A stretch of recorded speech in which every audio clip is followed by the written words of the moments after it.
Senhoras e senhores deputados, muito boa tarde. Vamos dar início à nossa reunião, uma reunião que se realiza na sequência da aprovação de um requerimento do Grupo Parlamentar do Partido Social Democrata e na sequência do qual temos o gosto de contar hoje com a presença da Associação Portuguesa de Bancos, representada aqui está por seu Presidente, o professor Vítor Bento, que cumprimento e cuja disponibilidade muito agradeço, acompanhado que vem do Dr. Norberto Rosa, Secretário-Geral da APB, e da Dra. Ana Mocho, Secretária-Geral Adjunta. Este requerimento prende-se, como referi, e darei a palavra, obviamente, ao Grupo Parlamentar do PSD, para que iniciará a audição, mas que se prende com, e cito o requerimento, a apreciação de determinados comportamentos por parte das instituições de crédito no que concerne ao relacionamento com os seus clientes, porque se prendem com a ambivalência no que diz respeito ao crédito à habitação e à remuneração de depósitos, em que as taxas de juro sobem, as taxas de juros dos espaços a prazo permanecem muito baixas e, portanto, esta alegada disparidade suscita, e cito, fundadas reticências sobre o grau e qualidade de concorrência do mercado em Portugal, a razão pela qual foram aprovadas a audição de 4 entidades, a primeira das quais, por razões de agenda, a APB. Como referi, tendo sido apresentado um requerimento por parte do Grupo Parlamentar do PSD, competir-lhe-á iniciar a audição, o professor Vítor Bento pede para fazer uma brevíssima, não uma intervenção, mas uma explanação sucinta e, obviamente, dar-lhe a palavra. Professor, faça favor, a palavra é sua. Muito obrigado, Sr. Presidente, senhoras e senhores deputados, muito boa tarde. Este pequeno introito é só para fazer um esclarecimento prévio que provavelmente poderá ser útil para a organização das perguntas das senhoras e senhores deputados. Eu represento a Associação Portuguesa de Bancos e a Associação Portuguesa de Bancos não se pode pronunciar sobre a política comercial dos bancos propriamente ditos. Não pode sequer, por razões legais, sequer conversar sobre esses temas. Portanto, tudo o que tenha a ver com a política comercial dos bancos terá que ser inquirido diretamente dos próprios bancos. Portanto, era só isso. Muito obrigado. Muito obrigado, Sr. Professor. Feita esta sinalização, por antecipação, dava, como referi, a palavra ao Grupo Parlamentar do PSD, autor do requerimento, e, muito concretamente, ao Sr. Deputado Rui Vilar, dispõe de até 5 minutos. Faça favor, Sr. Deputado. Muito obrigado, Sr. Presidente, senhoras e senhores deputados, Sr. Presidente da Associação Portuguesa de Bancos, Dr. Vítor Bento e os restantes secretários-gerais. O Grupo Parlamentar do PSD decidiu requerer várias audições com carácter de urgência a várias entidades relacionadas com o setor bancário, sendo naturalmente a Associação Portuguesa de Bancos uma delas. O motivo principal já foi explanado no nosso requerimento, mas prende-se com a atuação do setor bancário na comercialização ou nos pedidos de renegociação do crédito à habitação, bem como também sobre o desajustamento dos juros nos depósitos a prazo. Por isso, gostaríamos de lançar algumas questões, a fim de percebermos o que pensa a APB, bem como também de tecermos alguns considerandos sobre a matéria, para também a Associação Portuguesa de Bancos perceber o que pensa o PSD sobre o tema. Relativamente ao crédito à habitação, todos sabemos que com a subida galopante dos juros, existem neste momento milhões de portugueses que estão com grandes dificuldades em pagar a prestação da sua casa. Isto é um facto que já sabemos desde há mais de um ano e o que esperávamos da banca era uma atenção e um auxílio imediato a todos os portugueses, que aliás também importa lembrar que os portugueses ainda recentemente foram chamados a auxiliar esse setor e fizeram-no. Ora, tudo o que os portugueses não esperavam eram notícias como as que temos visto, em que os clientes ficam marcados quando tentam, junto da banca, renegociar o seu crédito, seja por dificuldades de cumprimento, seja por procura também de melhores condições. Pior ainda é quando vimos alguns responsáveis da banca, há poucos dias, anunciar que as renegociações resultarão em encargos ainda maiores para os clientes. Ou seja, um português que hoje está em dificuldades para pagar a prestação da sua casa, procura o seu banco para renegociar o crédito, mas vive num dilema, porque além de ficar marcado como incumpridor, ainda vai pagar mais por isso, e nós entendemos que isso não pode acontecer e que é inadmissível, e é nisto também que nos pretendemos focar. Está mais do que provado que o sistema não funciona da melhor forma na proteção aos clientes. Por exemplo, na Central de Responsabilidades de Crédito, uma renegociação por incumprimento é praticamente equiparada a uma renegociação regular e estamos, no fundo, a falar de tipos de renegociação que garantem melhores condições para os clientes, mas onde eles, hoje em dia, saem prejudicados. Aliás, num documento da própria Associação Portuguesa de Bancos, é transmitido que são os próprios bancos a desincentivar a renegociação em virtude, precisamente, do que acabei de referir.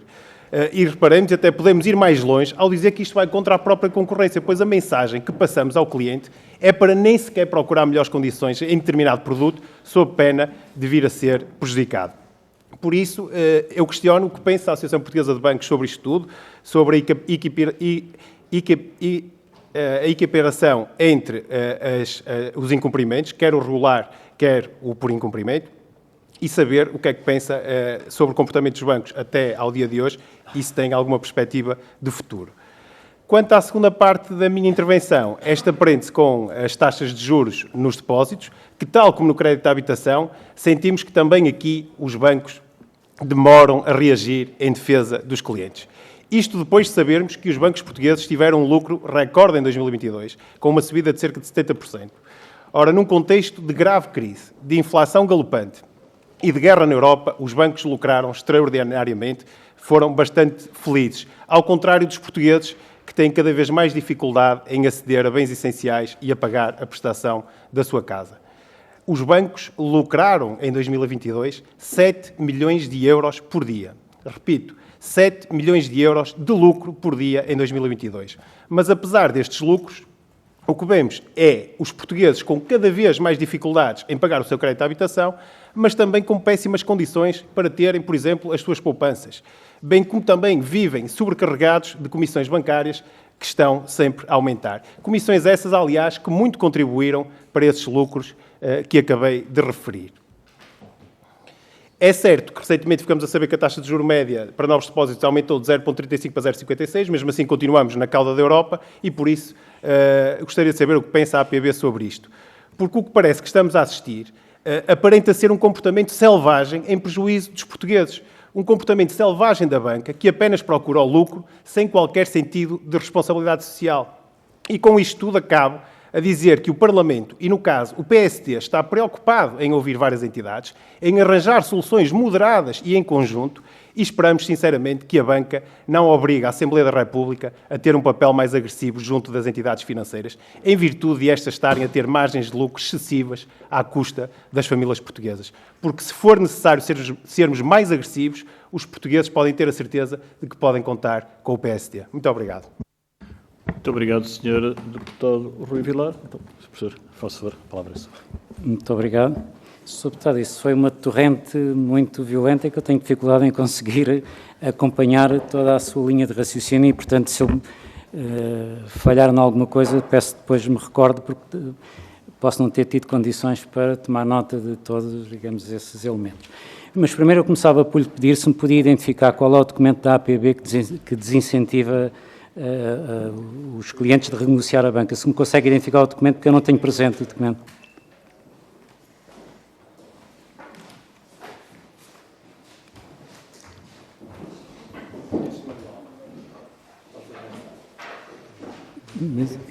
Isso não desincentiva coisa nenhuma.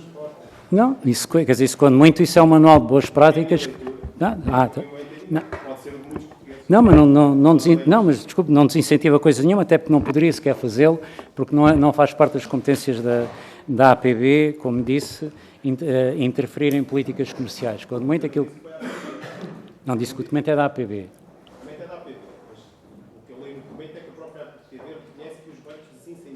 Não, a APB publica no seu site notícias da comunicação social. Não significa que as subscreva, significa que são notícias da comunicação social, não são posições da APB. Portanto, o Sr. Deputado não pode atribuir à APB posições que não são posições subscritas pela APB. Mas, enfim, mas indo relativamente à questão. Portanto, como disse no início, portanto, aquilo que cada banco faz, cada banco é responsável por aquilo que faz e as inquirições que haja do ponto de vista prático, de práticas concretas, terão que ser inquiridas aos praticantes diretos, ou seja, digamos, aos bancos intervenientes.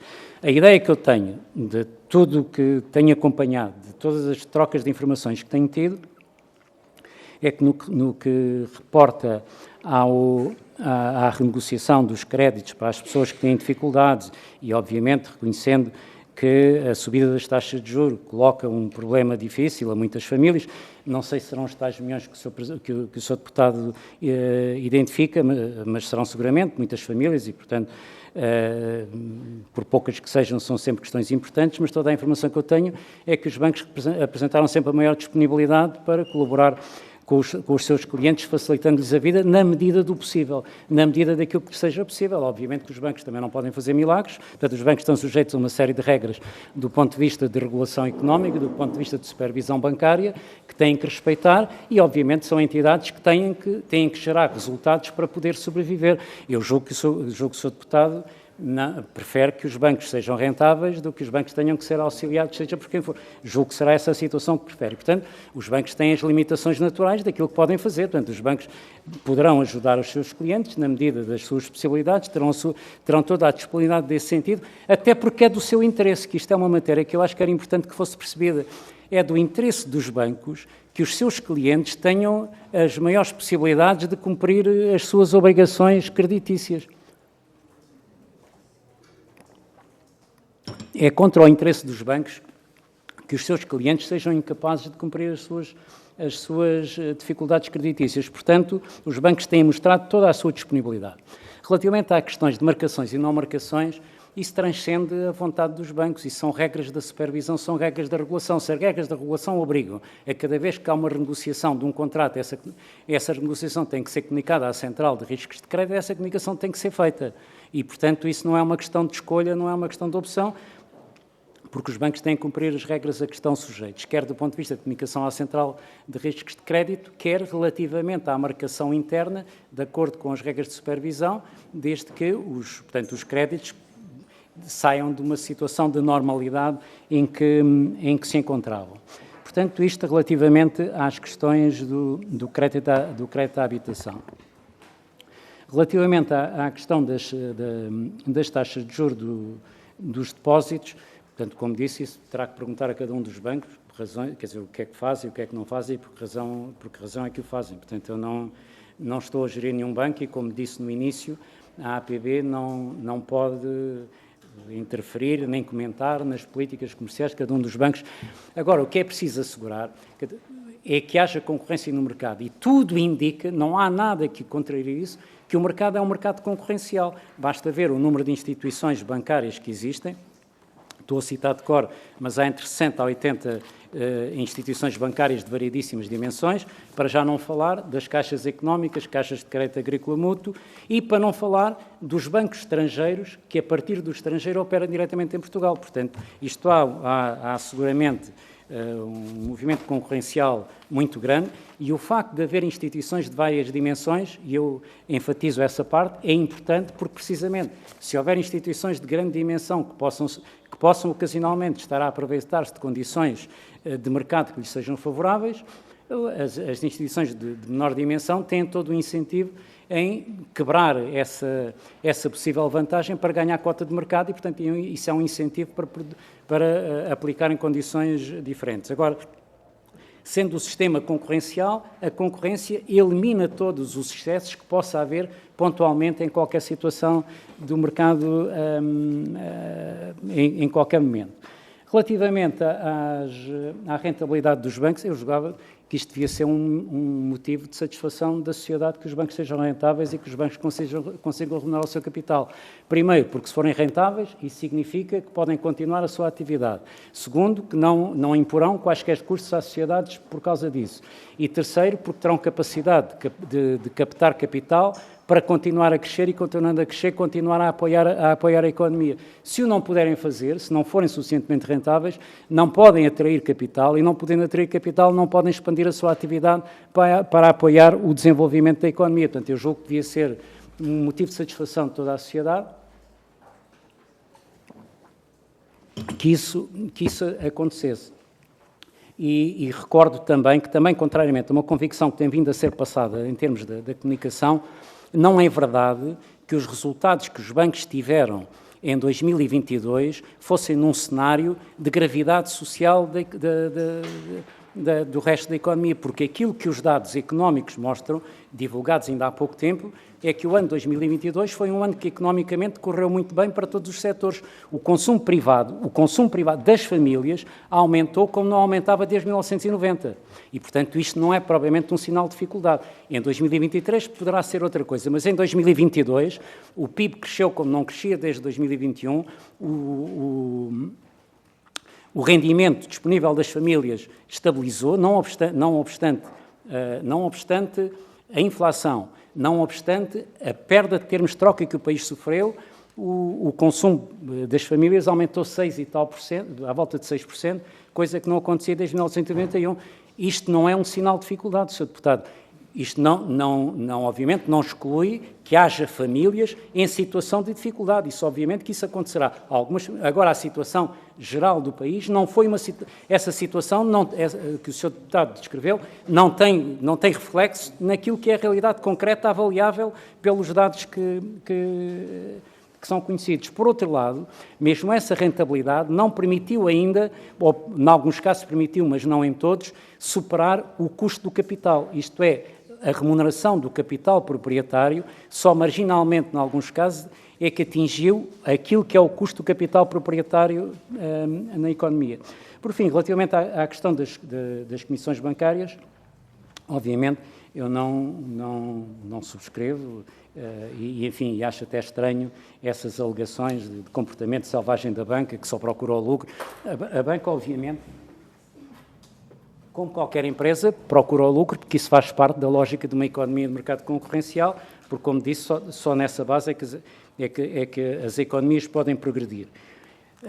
A questão dos lucros excessivos, eu não reconheço que haja lucros excessivos, quando muito os lucros podem ser legítimos ou ilegítimos, eu não vejo nenhuma situação de ilegitimidade dos lucros que possam ter sido criados. Portanto, eu não vejo nenhum fundamento devidamente racionalmente fundamentado de qualquer excesso que aí possa haver. E relativamente às comissões por serviços bancários, eu também fico admirado é que o Sr. Deputado não se preocupe, por exemplo, com as comissões que o Estado cobra pelos mesmos serviços que querem impedir que os bancos cobram e o Estado cobra muito mais em muitos casos. E acho muito estranho que o Sr. Deputado não comece por se preocupar, sobretudo quando, no caso do Estado, nós já pagamos impostos para que o Estado forneça os serviços públicos que os cidadãos necessitam. Eu julgo que... Muito obrigado, Sr. Professor Vítor Bento. Passamos agora ao Grupo Parlamentar do Partido Socialista, ao Sr. Deputado Miguel Matos, que cumprimento e que, a quem, de igual modo, se até 5 minutos. Faça favor.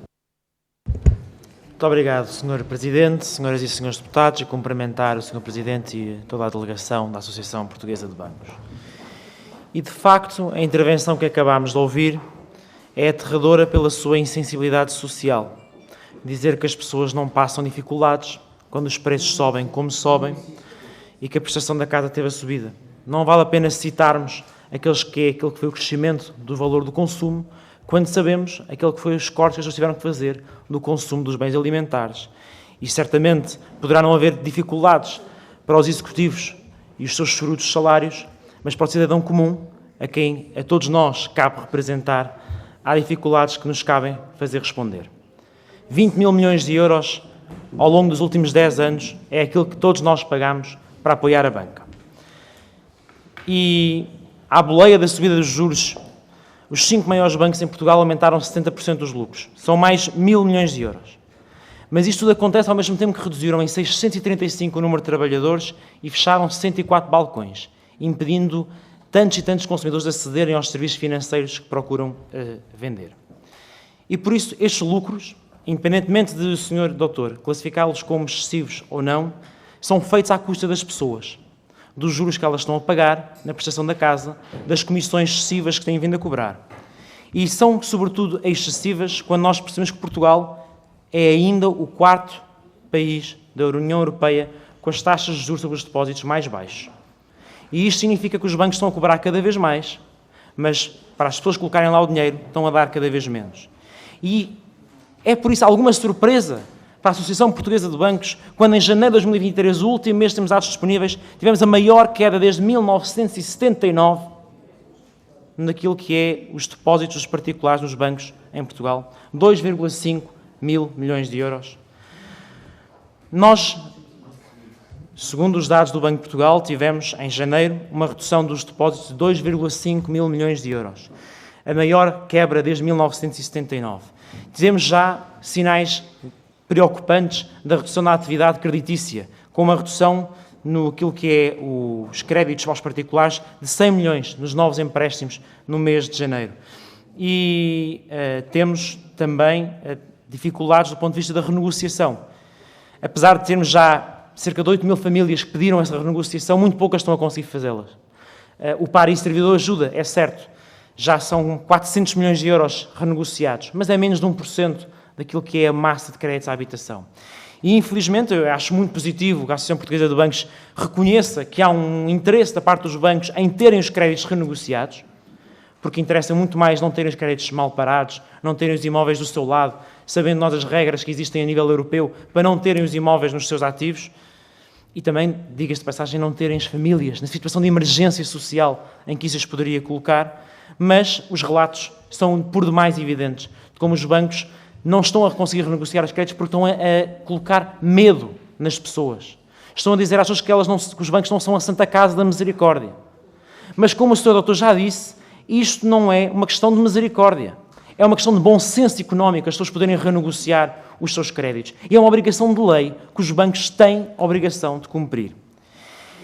E por isso, desde a obrigação de comprarem faqueiros a todo o conjunto de obstáculos que fazem para poderem fazer as renegociações, eu vou mais longe do que o Sr. Deputado do PSD. O Grupo Parlamentar do PS já apresentou iniciativas nesta Casa para assegurar que os bancos fazem as renegociações que têm a fazer e que não impõem obstáculos que não são racionais. E aquilo que eu lhe pedia é que, de facto, possa agir como representante dos bancos no sentido de assegurar que esta responsabilidade social é cumprida por todos.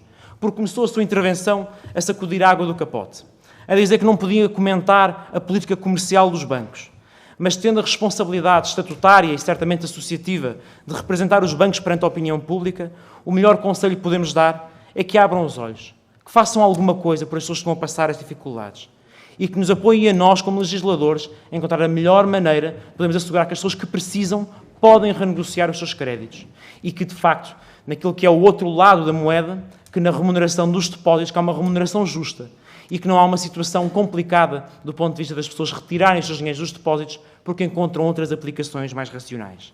Disse há bocadinho que a concorrência elimina quaisquer excessos.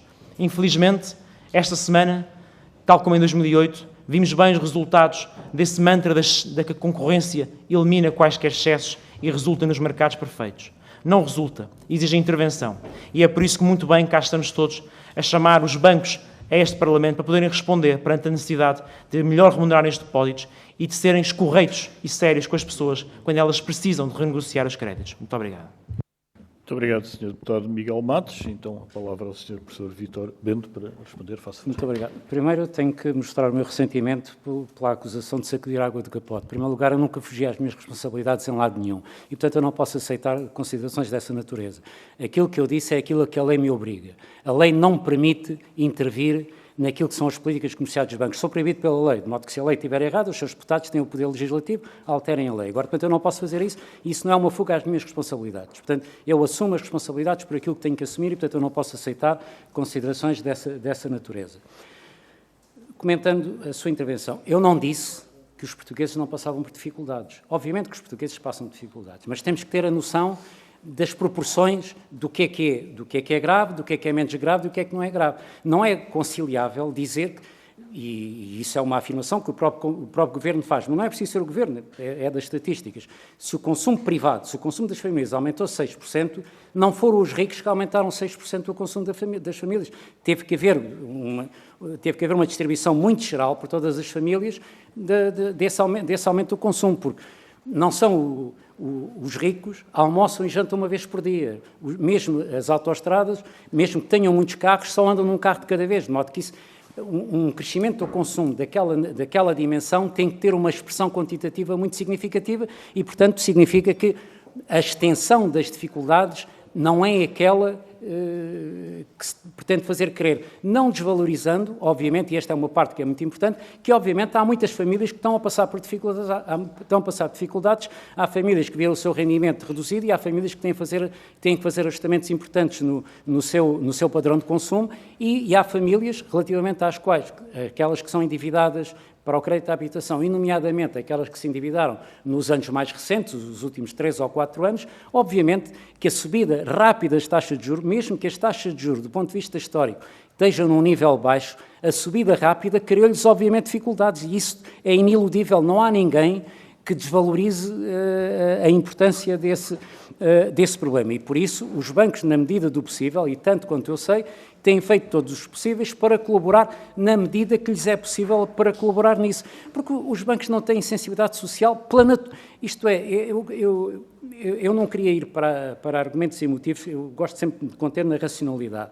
E é da racionalidade dos bancos que os bancos tenham interesse em que os seus clientes não tenham dificuldades insuperáveis. Agora, eles não conseguem resolver todos os problemas das famílias. Há questões de insuficiências de rendimento das famílias que têm que ser resolvidas noutra sede. Não podem ser os bancos, e os bancos têm que funcionar dentro daquilo que é a sua função social, que é garantir a aplicação das poupanças, a captação das poupanças e defender precisamente as poupanças que lhes são entregues. E isto tem a ver com uma outra coisa que o Sr. Deputado disse, e isso muitas vezes também é uma ilusão, que muitas vezes é divulgada, os tais 20 mil milhões de euros que o Sr. Deputado referiu, e que até talvez tenham sido mais, que foram usados para apoiar a banca, convém que se tenha presente, foram para apoiar os depositantes. Não foi para apoiar os acionistas, nem para apoiar os outros credores, foi para defender os depositantes, como aliás agora estão a fazer nos Estados Unidos. Para assegurar que os depositantes não tinham perdas por problemas que a banca pudesse ter criado. E, obviamente, não se foge à responsabilidade da banca por problemas que eles próprios criaram. Mas o dinheiro e a própria intenção que o Estado teve quando interveio nos bancos em dificuldades foi para proteger os depositantes, que é uma proteção da ordem social, de modo que convém que tenhamos também isso presente. Relativamente à questão dos lucros, eu, enfim, insisto neste ponto, porque este ponto é importante. Numa economia de mercado, como é aquela que é a nossa, as empresas, para poderem ser sustentáveis, para poderem subsistir e para poderem crescer, têm que ter a capacidade de recuperar todos os custos em que incorrem. E nesses custos está incluído o custo do capital. Portanto, têm que ter receitas para cobrir esses custos todos. E no caso da banca, os custos nem sempre são os custos diretamente envolvidos em cada uma das transações, porque quando são impostas uma série de restrições à atividade dos bancos, quando são impostas uma série de deveres, tudo isso cria custos. Por exemplo, quando os bancos são impostos são obrigados a seguir uma série de procedimentos do ponto de vista de compliance, do ponto de vista de controle de risco, inclusivamente do ponto de vista de serviço social, de ter procedimentos de entrave, de controle e de entrave à lavagem de dinheiro, isso tem um nome, o branqueamento de capitais e ao financiamento do terrorismo, isso tudo são custos que a máquina dos bancos tem que suportar e, portanto, esses custos depois têm que ser ressarcidos através das receitas. Portanto, o estar muitas vezes à procura do fundamento de uma receita apenas no custo direto dessa receita é estar a esquecer toda esta componente que os bancos inevitavelmente têm que se ressarcir dela e, portanto, quando os reguladores impõem uma série de atividades aos bancos, uma série de funcionamentos aos bancos, temos que ter presente que essas imposições resultam em custos e os custos depois têm que ser ressarcidos através de receitas. Também, mais uma vez, dentro do sentido das proporções. É muito provável que em muitas renegociações que são feitas, em muitos contactos, e muitos estamos a falar de muitos milhares, dezenas de milhares, que provavelmente são feitos, é provável, e insisto o provável, não tenho sequer segurança disso, é provável que há coisas que corram mal, é provável que haja agentes que interpretem mal as suas obrigações e tenham comportamentos menos bons, mas não podemos tirar isso da proporção, isto é, não podemos interpretar isso como sendo a generalidade, e são casos limitados e que devem ser tratados como limitados. Por exemplo, o caso que referiu salvo era o cabaz de Natal ou coisa do género, ou venda de faqueiros, ou seja, aquilo que for. É óbvio que isso é uma situação que não deve ser feita, isto é, os bancos, quando estão a renegociar um crédito, não devem envolver mais coisa nenhuma. E daquilo que eu vi, houve de facto uma notícia nesse sentido, isso foi rapidamente identificado onde é que estava, era uma coisa pontualíssima, envolveu 2 ou 3 casos, que o próprio banco reconheceu que aquilo era indevido, tinha sido uma má interpretação de várias regras cruzadas e imediatamente pôs um travão nisso. Mas isso não é a generalidade, e essa é que é a parte que é importante. Não é assim que os bancos funcionam. Isso é uma anormalidade, e é uma anormalidade muito reduzida, e, portanto, é no campo da anormalidade que ela tem que ser tratada. Pode haver outras anormalidades, e nessas outras anormalidades, o que é importante é que haja mecanismos para as pessoas que sejam maltratadas poderem ressarcir-se nos seus direitos. E isso existe, os mecanismos de reclamação podem ser feitos junto dos bancos, mas eu concedo que uma pessoa que é maltratada por um banco possa não achar que o banco é o melhor local para apresentar a sua reclamação. Aceito isso, mas tem o Banco de Portugal, tem outras instâncias onde podem apresentar reclamações e onde esses serviços são tratados de forma eficiente. Aliás, o Banco de Portugal já deu conta, até no próprio Parlamento, do funcionamento da sua área de reclamações e da forma como isso é eficaz e é eficiente. Nem todas as reclamações têm razão, também é outra coisa que é importante termos presente, nem todas as reclamações têm razão. Mas aquelas que tiverem devem ser atendidas e, portanto, é importante assegurar que os clientes que se sintam maltratados tenham instâncias de recurso para poder fazer valer os seus direitos. E isso existe. Agora, o facto de poderem ser detectadas algumas circunstâncias onde o funcionamento é mau, onde as pessoas não são devidamente tratadas, não podemos, até mesmo no interesse do nosso coletivo, até da nossa autoestima, não podemos generalizar isso como se isso, sendo a regra geral, isso é uma exceção, é uma situação particular e, como particular, terá que ser resolvida. E, portanto, não é verdade que os bancos incutam medo nos clientes, não é mais uma vez, não é do seu interesse incutir medo. Agora, é natural que os bancos tenham que informar os clientes das consequências que podem ter um processo de renegociação. E se um processo de renegociação obrigar a comunicar à Central de Riscos de Crédito, é bom que o cliente saiba antecipadamente que isso é feito assim, porque pode amanhã o cliente, enfim, ter uma situação qualquer num outro banco e o outro banco vir e dizer, não, mas você tem uma situação na Central de Riscos de Crédito. Mas eu não sabia. Portanto, obviamente que é bom que as pessoas saibam, e estando informadas, as pessoas tomam as decisões que acham que são as melhores no seu próprio interesse. Cada uma das pessoas é que sabe avaliar, com toda a informação disponível, as pessoas depois é que avaliam o que é melhor para a sua vida e qual é que é a forma como é que as pessoas ajustam as suas necessidades. Sobre a concorrência, eu julgo que se estaria a referir a outras coisas, enfim, teria muita coisa também a dizer sobre isso, mas como não é aqui o campo da minha intervenção, posso assegurar é que na banca há concorrência, há muitas instituições que concorrem permanentemente entre si e que é impossível, com o número de instituições que concorrem entre si, era impossível haver qualquer concertação. Muito obrigado, Sr. Professor. Prosseguimos agora dando a palavra ao Grupo Parlamentar do Partido Chega, ao Sr. Deputado Rui Afonso, que eu realmente cumprimento, e a quem dou a palavra por 5 minutos. Faça, Sr. Deputado. Muito obrigado, Sr. Presidente. Cumprimento o Sr. Presidente, senhoras e senhores deputados. Cumprimento o Sr. Professor Vítor Bento e os seus secretários-gerais da APB. Sr. Presidente, eu acho que, ainda relativamente à questão da concorrência, Portugal tem cerca de 45 instituições bancárias registadas. Entre bancos nacionais e internacionais estamos a falar de 45, mas 5 instituições, estamos a falar do BPI, Caixa Geral de Depósitos, Novo Banco, Santander e Millennium BCP, dominam ou têm uma cota de mercado superior a 75%. E, portanto, aliás, Portugal foi mesmo o segundo país onde mais aumentou a concentração nas últimas 2 décadas. E, portanto, a questão de falarmos do mercado de livre concorrência, onde 5 das maiores instituições têm mais de 75% de cota de mercado, causa-nos, sinceramente, algumas reservas relativamente a essa matéria e mesmo relativamente à questão da cartelização das taxas de juros e também das comissões bancárias. Mas, como estamos aqui para falar de taxas de juros, queria falar relativamente à questão dos créditos bancários, portanto, nomeadamente dos créditos à habitação. Portanto, as informações recentes apontam que a banca está a negociar menos de 1% dos créditos à habitação com taxa variável. Portanto, entre os 4 maiores bancos, há 11.600 créditos à habitação em processo de renegociação ou já renegociados, o equivalente a menos de 1% dos contratos com a chamada taxa variável existentes em Portugal. E a primeira questão que eu lhe queria colocar é se, efetivamente, o que é que, na opinião do Sr. Professor, considera, apesar de termos as famílias num sufoco financeiro e pelas dificuldades que atravessam, porque é que apenas menos de 1% dos contratos com taxa variável estão em renegociação ou já foram renegociados. Essa é a primeira questão que nós queremos colocar. Depois, a segunda questão tem a ver e a segunda e as questões seguintes têm a ver com temas conexos, porque acho que temos que ver isto de uma forma integrada e não de uma forma autónoma.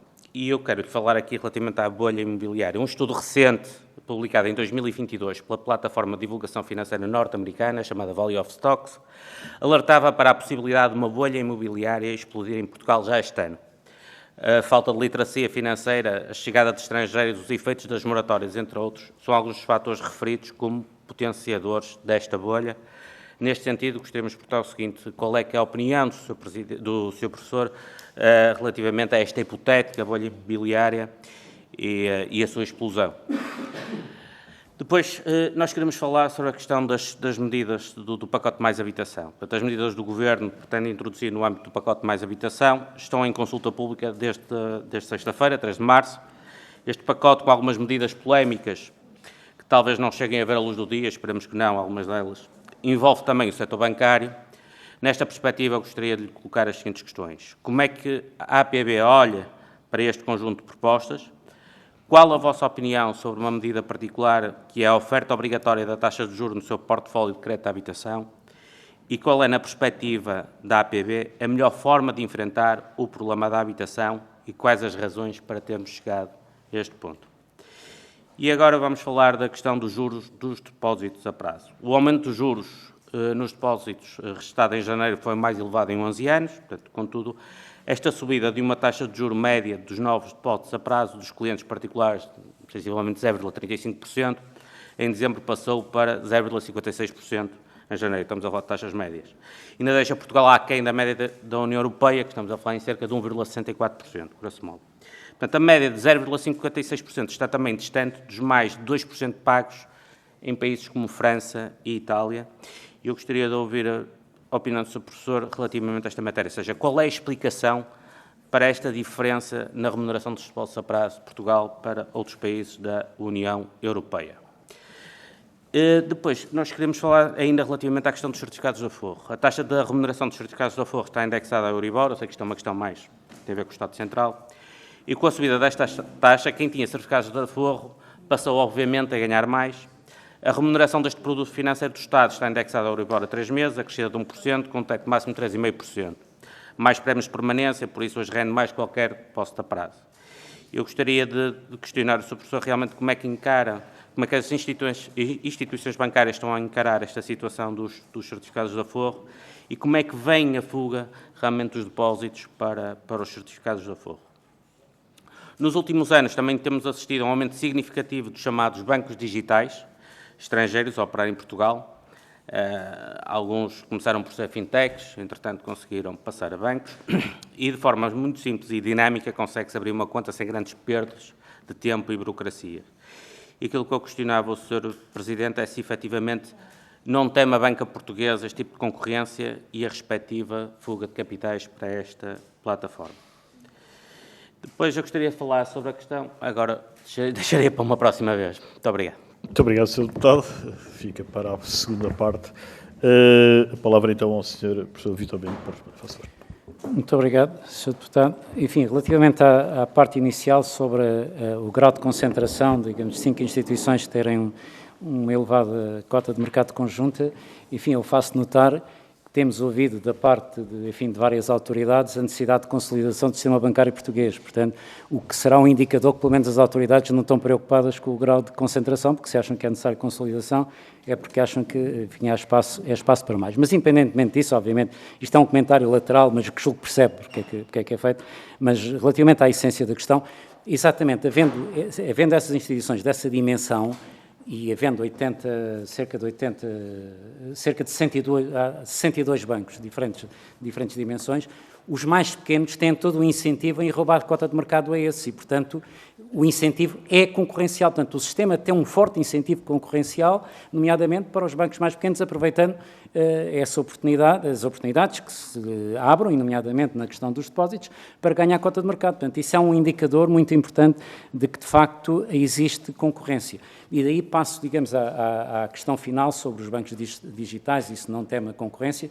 Bom, a APB, enfim, a APB não é sujeita à concorrência, a concorrência é por parte das instituições, cada um responderá por si, mas eu, analiticamente, aquilo que eu tenderia a dizer, não, pelo contrário, quer dizer, que venha a concorrência. Desde que concorram nas mesmas condições, e por vezes aquilo que existe é que as condições que são aplicáveis aos bancos operando em Portugal são mais exigentes do que aquelas dos que operam a partir do exterior. E isso é que cria uma desvantagem competitiva e, portanto, dá uma vantagem aos operadores que geram valor acrescentado lá fora, que geram emprego lá fora, dá-lhes uma vantagem. E isso é uma preocupação, que devia ser uma preocupação do país, mas não é dos bancos. Portanto, os bancos nunca tentaram travar qualquer concorrência e acho que é saudável a existência de concorrência. Relativamente à questão da renegociação, Sr. Deputado, eu não sei se 1% se é muito, se é pouco, muito sinceramente, não sei. Primeiro, sei à partida que não era expectável que todos os contratos fossem negociados, por variedíssimas razões, desde logo, porque provavelmente a maior parte dos contratos tem antiguidade suficiente para que este aumento das taxas de juros não seja dramático nas consequências que tem. O impacto maior há de ser sentido nos créditos contratados há menos tempo, quer porque as casas foram mais caras, quer porque amortizaram pouco capital e, portanto, neste momento têm um montante de capital ainda muito grande e, portanto, estão a pagar mais juros. Aqueles que já amortizaram muito capital, o impacto das taxas de juros é menor. Portanto, não seriam seguramente todos. E aquilo que, enfim, que posso saber, mas isso é uma equação teórica, é que o número de contratos renegociados são aqueles que servem à interseção dos interesses do financiador e do financiado. E, portanto, os dois entender-se-ão na forma como são as melhores condições que servem os dois lados. Portanto, mas eu não sei dizer se 1%, se é muito, se é pouco. Eu sei que foi criada a expectativa, com a legislação, que todos os contratos iam ser negociados. Isso não é verdade. Não, nem sequer a legislação diz isso. A legislação, a única coisa que diz é que os bancos são obrigados a avaliar as situações, são obrigados a tentar ajudar os clientes, e aquilo também que lhe posso testemunhar, daquilo que tenho ouvido de todos os bancos, é que todos os bancos fizeram um trabalho enorme, e isso também convém ter em conta, que isso depois também tem custos, também entra para a conta de custos, mas tiveram um trabalho enorme de passar os contratos todos, de contactar todos os clientes, e de todos os clientes que foram contactados proativamente pelos bancos, só uma pequena percentagem é que responderam.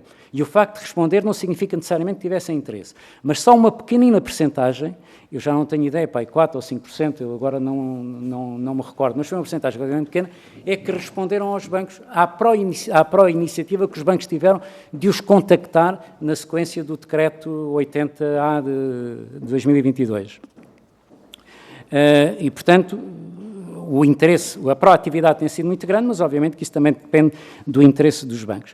Eu sobre a bolha imobiliária, como compreenderá, e na medida em que represento, aqui estou a falar em nome da APB e não enquanto analista, não me vou pronunciar sobre ela, porque isso é uma matéria de análise e, portanto, não é uma matéria sobre a qual eu possa ter dados fiáveis. A única coisa que lhe posso dizer é que aquilo que nós verificamos, porque isso é verificável estatisticamente, é que o aumento de preços do imobiliário que teve lugar neste ciclo não é acompanhado por um aumento de crédito. Portanto, normalmente, as bolhas imobiliárias constituem um risco sério quando as bolhas são constituídas alavancadas em expansão de crédito. Desta vez, portanto, os preços do imobiliário não foram acompanhados pelo aumento de crédito, porque alguém trouxe crédito do outro lado, ou porque simplesmente foram pagos a pronto. E, portanto, este indicador da associação do preço ao crédito não está presente e, portanto, isso é um sinal de alguma tranquilidade. Sobre a questão das taxas de juros, enfim, tenho que remeter para aquilo que disse no início, portanto, isso cada banco é livre de fazer o que quiser e, portanto, eu não tenho comentários a fazer àquilo que são as políticas comerciais de cada um dos bancos. O que lhe posso dizer é que eu, pessoalmente, não giro nenhum banco. Portanto, não tenho interesse do ponto de vista da gestão. E sou depositante, portanto, o meu interesse está de um dos lados. Portanto, julgo que sobre isso não haja propriamente dúvidas.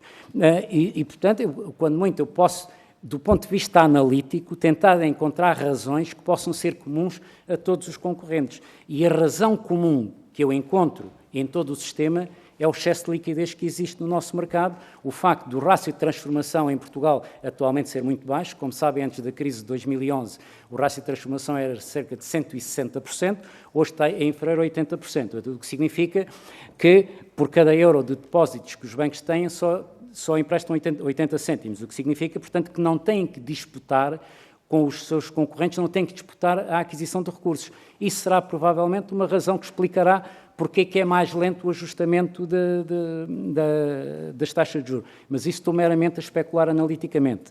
Portanto, as razões concretas de cada um dos bancos terá que ser perguntada, digamos, a cada um deles. Provavelmente, e mais uma vez estou a especular, a saída de depósitos a que o Sr. Deputado Miguel Matos há pouco se referiu, provavelmente refletirá a procura de alternativas melhor remuneradas. Mas isso, se for isso, a concorrência a funcionar, significa que há outras alternativas. Talvez o nosso mercado tenha uma escassez de alternativas, mas isso não é um problema que seja da responsabilidade dos bancos. E o Sr. Deputado referiu os certificados da Aforo, também é uma informação corrente, que as aplicações em certificados da Aforo têm aumentado muito rapidamente. Se isso for, é mais um sinal de que a concorrência está a funcionar e, portanto, que as pessoas podem procurar alternativas e que os bancos têm que ser confrontados com essas alternativas e ou aceitam ou reagem, portanto, mas isso é o processo, é a natureza do processo concorrencial. Não sei se me faltou alguma coisa, julgo que percorri tudo o que o Sr. Deputado tinha Obrigado, feito. A palavra agora ao Grupo Parlamentar do Partido Iniciativa Liberal, Sr. Deputado João Coutinho Figueiredo, que tem igualmente 5 minutos, faça. Muito obrigado, Sr. Presidente. Muito boa tarde às senhoras e senhores deputados. Cumprimento o professor Vítor Bento, os doutores Norberto Rosa e Ana Bento Mocho. E começar por dizer que a Iniciativa Liberal aqui nesta audição está numa posição particularmente cómoda e que lhe advém da coerência de quando é necessário injetar dinheiro dos contribuintes em empresas privadas, concretamente no setor bancário, opõe-se terminantemente. Quando o setor bancário tem um ano bom, não parte imediatamente para cima de um cavalo branco a dizer que há comportamentos selvagens e outras expressões que eu ouvi aqui hoje que eu não percebo. Ora, esta posição coerente, como digo, é o único partido que tanto se opõe a um tipo de intervenção como ao outro, pressupõe que os mercados são minimamente concorrenciais, que há um mínimo de informação disponível e, portanto, as questões que lhe queria colocar, concretamente quanto aos dois temas que o PSD invoca, relativamente à lentidão com que as renegociações estão a ocorrer e à lentidão com que o ajustamento das taxas de juros passivas está a ocorrer, é exatamente para verificar se, na sua opinião, de pessoa conhecedora do setor e com algum contributo da especulação analítica que há bocado falava, se estamos perante, de facto, um mercado onde a concorrência está a funcionar como deveria. Primeira questão. Já disse que a marcação dos clientes que optam pela renegociação na Central de Riscos de Crédito decorre da própria lei.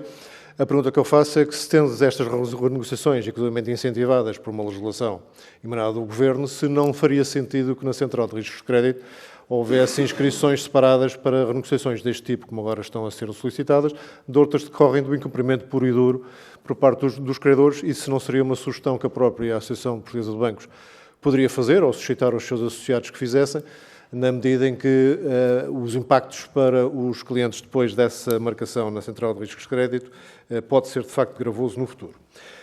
Segundo, foi aqui dito, e consta, aliás, da motivação do requerimento do PSD, que tem havido desincentivos e obstáculos à renegociação, e a pergunta muito concreta é se que conhecimento tem, se é que tem algum, da existência dessas práticas, e aqui peço-lhe que recorra não só à sua experiência enquanto gestor bancário, mas agora concretamente à sua posição de Presidente da Associação Portuguesa de Bancos.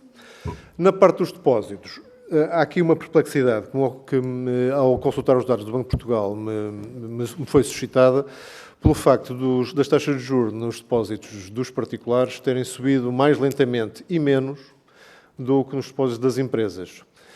Com algum significado, ambas abaixo daquilo que é a média europeia, portanto pode haver situações diferentes nos setores bancários dos vários países que o Banco de Portugal publica estatísticas, mas a diferença é substancial e, portanto, não sei se há uma boa explicação para isto, se decorre meramente da capacidade negocial diferente entre empresas e particulares, mas dado o caso que já foi aqui referido dos certificados da Aforo, que constituíram nos últimos 2 ou 3 meses uma alternativa tão forte e tão fortemente selecionada pelos aforradores particulares, as empresas não têm acesso aos certificados de aforro, seria até mais natural que tivesse sido nos particulares que as taxas de juros passivas mais depressa tivessem aumentado. Não foi esse o caso.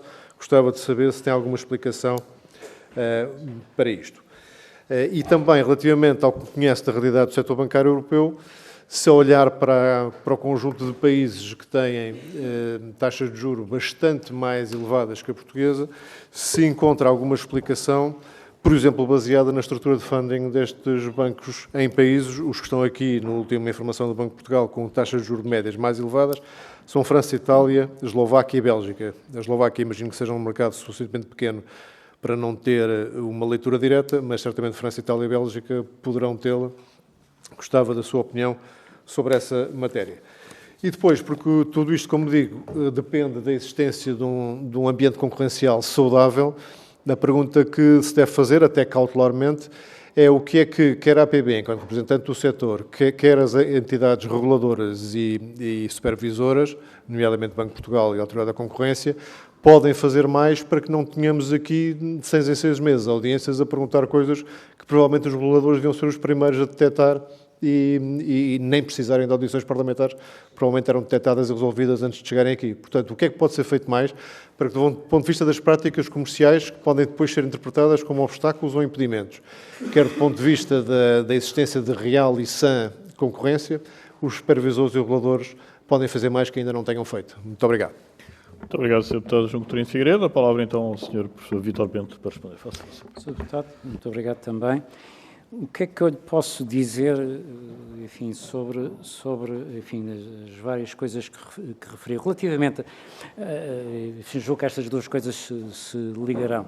Relativamente à lentidão dos ajustamentos e depois também nos depósitos, no ajustamento dos depósitos. Portanto, eu insisto neste ponto. Primeiro, de facto, tudo aquilo que sejam distorções de mercado são resolvidas pela concorrência. Pode haver ocasionalmente períodos onde haja desajustamentos de equilíbrios, que possa haver aproveitamentos, mas a concorrência elimina, até porque é do interesse da concorrência eliminar, é do interesse da concorrência, ou melhor, é do interesse dos concorrentes, porque a concorrência é uma abstração, não tem interesses, mas é do interesse dos concorrentes aproveitar-se de quaisquer desfazamentos que possam existir. Relativamente, e aproveito para voltar a um ponto que outros senhores deputados referiram, relativamente à questão das negociações. As renegociações dependem da adesão dos clientes, isto é, os clientes é que têm que querer renegociação e nós não podemos partir do princípio que todos os clientes quiseram a renegociação, porque, como eu lhe disse, os bancos proativamente contactaram todos os seus clientes e só uma pequeníssima parte é que respondeu de volta aos bancos e, portanto, só uma pequeníssima parte é que sinalizou algum interesse, mas este interesse de resposta, à partida, não é logo um interesse de negociação. E, portanto, isto reduz muito, digamos, a disponibilidade para a renegociação. E eu não tenho nenhuma indicação, mas não tenho mesmo, da existência de desincentivos e de obstáculos. Aliás, até tenho algumas referências, mas são anedóticas no sentido inglês do termo, de que há pessoas que, por simplesmente, transferiram créditos de uns bancos para os outros, porque noutros bancos ofereceram condições mais vantajosas e elas foram transferir de um lado para os outros, aproveitando até a oportunidade de terem sido eliminadas as comissões de pagamento antecipado. Mais uma vez, isto é um bom sinal de funcionamento da concorrência e acho que devíamos estar satisfeitos sobre isso. Depois, e como eu disse ao Sr. Deputado Miguel Matos, é sempre possível que haja algumas más práticas ocasionais, mas nós nunca podemos tirar o sentido das proporções destas coisas. Eu percebo, quer do ponto de vista mediático, quer mesmo do ponto de vista político, os casos anormais são os que suscitam mais atenção. Primeiro que são os que são referidos, quer dizer, as pessoas que estão satisfeitas nunca se vão queixar, portanto, as pessoas que se queixam são as insatisfeitas. E é óbvio que isso depois incentiva, de alguma forma, uma certa desproporção na avaliação dos problemas e, portanto, tende-se a tomar, para utilizar uma expressão literária, a nuvem por junho.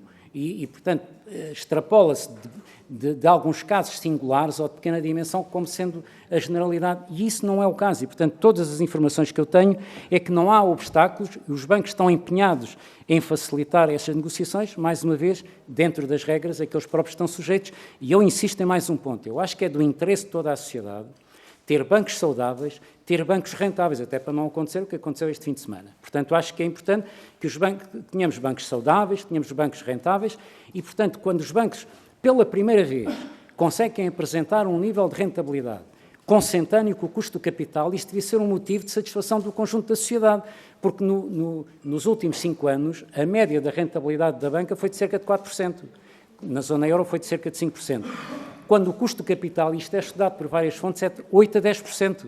E, portanto, aliás, a prova disso, a prova de que a rentabilidade dos bancos é insuficiente, é que os bancos que são cotados, a valorização que o mercado faz da sua atividade é de metade ou menos de metade do valor contabilístico. Portanto, o que significa que os investidores consideram que os bancos não estão a gerar a rentabilidade adequada para eles investirem dinheiro, contrariamente aos Estados Unidos. Nos Estados Unidos, a valorização do mercado é superior à valorização dos livros. E, portanto, eu acho que nós devemos estar todos contentes quando os bancos começarem a aproximar dessa igualdade entre o custo do capital e a rentabilidade gerada. Relativamente à questão dos depósitos, aquilo que refere, os particulares, há particulares de várias ordens, não há particulares de grande dimensão, particulares de menor dimensão, e é provável que os poderes negociais de cada um também sejam diferentes, mas todos têm a possibilidade de ir à procura de outros bancos ou de outras alternativas. Muitas das fugas que ocorreram para os certificados de aforro terão sido, muito provavelmente, e estou a especular porque não tenho dados, mas por aquilo que eu sei do funcionamento desse mercado, terão sido poupanças pequenas e médias, não terão sido as grandes poupanças. As poupanças de maior dimensão têm como alternativas as colocações lá fora. Portanto, têm os private banks lá de fora que provavelmente exercerão uma pressão maior nos processos de renegociação. Mais uma vez, portanto, estou a especular analiticamente, respondendo ao desafio que me colocou. Não lhe posso dizer que isso tenha acontecido concretamente ou não, mas será eventualmente uma das razões. Relativamente à questão das marcações, enfim, espero que compreenda aquilo que eu lhe vou dizer. Portanto, nós temos relações frequentes com os reguladores e procuramos, obviamente, influenciar os reguladores no sentido de terem regulações racionais e que não imponham excessivos custos e que sejam racionais. Mas também compreenderá que não é do interesse do setor vir publicamente fazer apanágio dessas suas intervenções, porque isso pode, inclusivamente, tornar mais difícil a concretização desses elementos. Portanto, eu não venho dizer publicamente aquilo que nós dizemos aos reguladores no sentido de tentarem melhorar as condições, porque, obviamente, isso pode provocar reações adversas da parte do regulador, que não quer ser pressionado publicamente. De modo que espero que compreenda esta parte. Relativamente àquilo que referiu, enfim, de estarmos de 6 em 6 meses a discutir as mesmas coisas, não há nada que eu possa fazer. Eu acho que isso decorre do que eu lhe disse há pouco. Quer dizer, como há de facto um enfoque excessivo nos casos marginais, porque são os casos marginais que se queixam, esses casos marginais tendem a ser extrapolados indevidamente para fora das suas proporções e, portanto, como estão sempre a aparecer, estão sempre a parecer que são uma coisa nova, quando no fundo é a mesma coisa. Por outro lado, também não nos podemos esquecer, e sobretudo quando, enfim, muitas pessoas recorrem a determinadas instituições, quando fazem esse recurso estão a entrar num processo negocial. Isto é, não é necessariamente que tenham razão de queixa. Estão a tentar obter condições negociais bilaterais que lhe sejam favoráveis, criando uma pressão sobre o outro lado. Portanto, criando uma pressão reputacional sobre o outro lado que o obrigue a ser mais condescendente. Portanto, muitas vezes é isso que acontece e que explica, no fundo, essa recorrência sempre dos mesmos temas. Muito obrigado. Muito obrigado, meu Sr. Professor. Continuamos agora dando a palavra ao Grupo Parlamentar do Partido Comunista Português, ao Sr. Deputado Duarte Alves, que igualmente dispõe de 5 minutos. Faça-se, Sr. Deputado.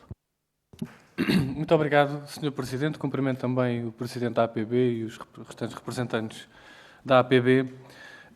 E queria começar por dizer que, de alguma forma, estranho o sobressalto aqui manifestado tanto pelo PSD, mas em particular também pelo PS, com a insensibilidade social dos bancos, porque verdadeiramente aquilo que está a acontecer na banca ao nível dos lucros e da forma como estão a tratar os consumidores, nomeadamente no crédito à habitação, é também uma responsabilidade do Governo tomar medidas para que isso não aconteça.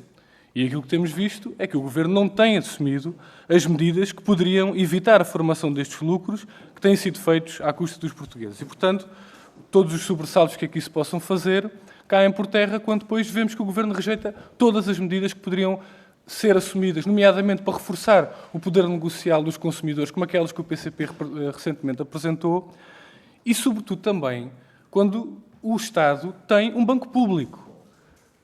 E, ainda por cima, o maior banco do sistema financeiro português, e em que o Ministério das Finanças e o Governo têm decidido ser complacentes com uma lógica de imitação das práticas e dos objetivos da banca privada, em vez de utilizar a Caixa Geral de Depósitos e o poder que tem no mercado para regular o mercado e para evitar as situações que temos visto. Essa é uma opção política que o Governo, enquanto acionista único, enquanto representante do Estado, como acionista único da Caixa Geral de Depósitos, também tem e, portanto, é escusado termos aqui grandes sobressaltos moralistas quando depois falta as opções políticas que evitariam esta situação.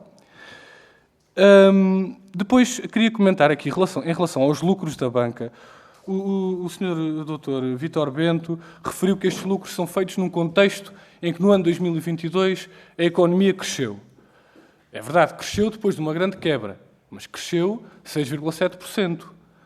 O consumo privado que referiu cresceu 6%, embora nos produtos alimentares desceu 2,3%, apesar do aumento dos preços. Portanto, há muita gente a passar dificuldades. Mas mesmo assumindo estes números de crescimento, o crescimento dos lucros da banca não foi de 6%, nem de 7%, nem de 10%. Foi de 70% face aos lucros de 2021. Portanto, há aqui um grande desfazamento entre aquela que é a situação das pequenas empresas, a situação das famílias, que mesmo que tenha havido uma recuperação em 2022 face a 2021, não tem nada a ver com o aumento de 70% dos lucros da banca, dos 5 maiores bancos, que fizeram 2.500 milhões de euros neste ano de 2022. Portanto, há aqui uma grande desproporção, e é sobre essa desproporção que nós consideramos que o Banco de Portugal devia atuar e que o Governo deveria também atuar. Queria começar pelas questões da remuneração da poupança, porque a verdade é que durante muitos meses a banca não refletiu o aumento dos juros do BCE na remuneração dos depósitos. Refletiu nos juros do crédito à habitação, mas não refletiu na remuneração dos depósitos a prazo. E o Banco de Portugal, já agora, também não o impôs. Foi recentemente anunciado que alguns bancos estão agora a começar a remunerar a 2% os depósitos, um banco anunciou 2,5%, e a pergunta que tinha para lhe fazer era, em relação ao geral do setor, portanto não lhe peço que comente nenhum banco em particular, mas no todo do setor, porque é que a banca demorou tanto tempo nesse movimento de fazer refletir o aumento dos juros do BCE nos depósitos a prazo? E se houve alguma iniciativa do Banco de Portugal para impulsionar que esse movimento tivesse sido feito mais cedo? Depois, se nos pode dizer quanto é que os bancos ganharam ao longo destes meses, porque este atraso no aumento dos juros do depósito a prazo, naturalmente que gerou proveitos para a banca e gostaríamos de saber qual é o nível de proveitos que este atraso de meses se refletiu. E além disso, também, de um ponto de vista geral, a que tipo de depósitos é que se aplica? Porque se é apenas a depósitos a muito longo prazo, se tem produtos associados, era preciso nós compreendermos exatamente qual é a dimensão e qual é a característica deste anúncio dos 2% por parte de alguns bancos.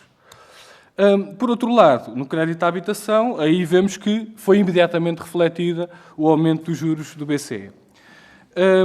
E aquilo que gostaríamos de abordar é que os números do incumprimento no crédito à habitação podem não refletir exatamente a dimensão do problema, porque aquilo que nós sabemos é que a maior parte das pessoas corta num conjunto de despesas, algumas delas essenciais, até na alimentação, como se viu nos dados de 2022, com o corte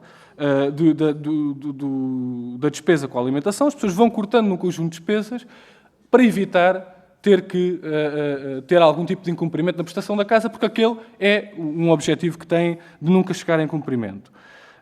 E, ainda para mais, com este cutelo de uma eventual marcação na Central de Responsabilidades do Banco de Portugal, as pessoas fazem tudo para evitar qualquer tipo de incumprimento.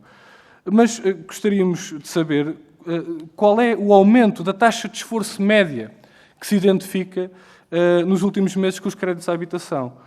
Porque hoje, apesar de poder não ser evidente, olhando para os números do incumprimento, o risco de default pode não ser o mesmo de que quando esses créditos foram autorizados, porque, entretanto, houve um grande aumento da taxa de esforço e gostaríamos de saber como é que a APB avalia o risco de default no crédito à habitação.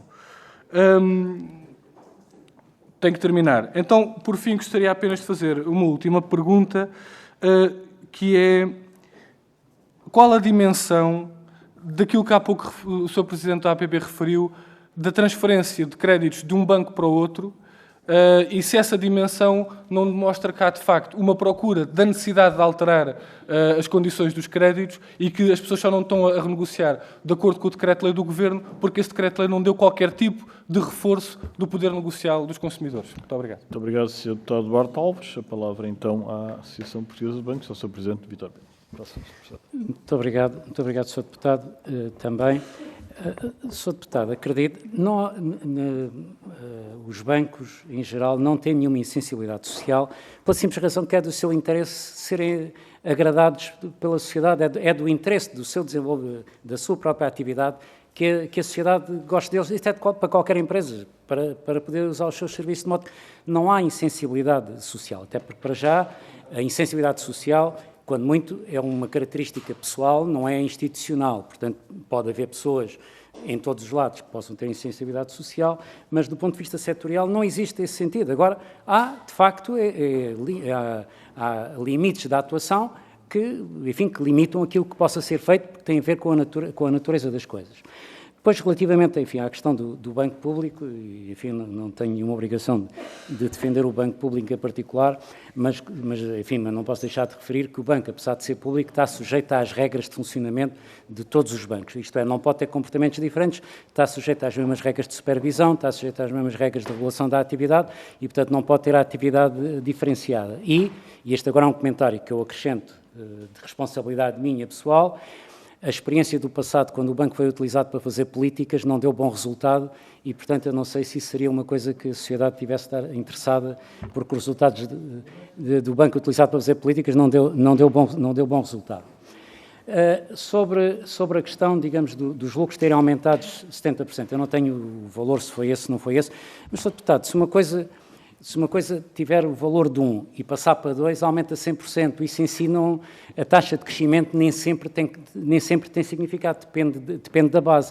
E a base de que a rentabilidade da banca partiu foi de uma base muito baixa e, portanto, é natural que possa apresentar uma taxa percentual mais elevada, mas o que importa para todos os efeitos é que está dentro daquilo que é o custo do capital e algumas das instituições bancárias não conseguiram sequer ainda atingir o custo do capital. Portanto, não há nenhum sinal de anormalidade nesses valores e eu insisto neste ponto. Eu acho que devia ser do interesse de todos, acho que todos devíamos estar satisfeitos que os bancos tivessem a conseguir gerar rentabilidade suficiente para gerar capital, para que esse capital possa ajudá-los a crescer e ajudá-los a ser mais fortes para quando a economia eventualmente puder dar alguma volta ou puder ter alguma turbulência, como recordo mais uma vez, como agora está a acontecer nos Estados Unidos, os bancos possam ter a solidez suficiente para enfrentar essas dificuldades. Não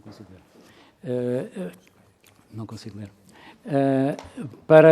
Devia ter essa dificuldade. Relativamente à questão da remuneração da poupança, porque é que os depósitos, porque é que o crédito à habitação ajusta rapidamente, os depósitos não ajustam? A razão é simples, porque o crédito à habitação está baseado em contratos que têm como referencial a Euribor. E, portanto, alterando a Euribor, isso altera automaticamente as condições do contrato. Eu não sei se há depósitos, não sei mesmo, se há depósitos que estejam indexados à Euribor. Se houver depósitos que estejam indexados à Euribor, eles também ajustam automaticamente. Agora, aquilo que é mais frequente é que os depósitos, as taxas são por operação e, portanto, sendo por operação, não têm nenhum ajustamento automático. Isto ajudará a explicar a diferença. Pela razão que eu expliquei há pouco, como os bancos em Portugal têm um excesso de liquidez, portanto, têm um rácio de transformação muito baixo, isso leva a que tenham menos necessidade de disputar recursos entre si, portanto, isso é um incentivo menor à subida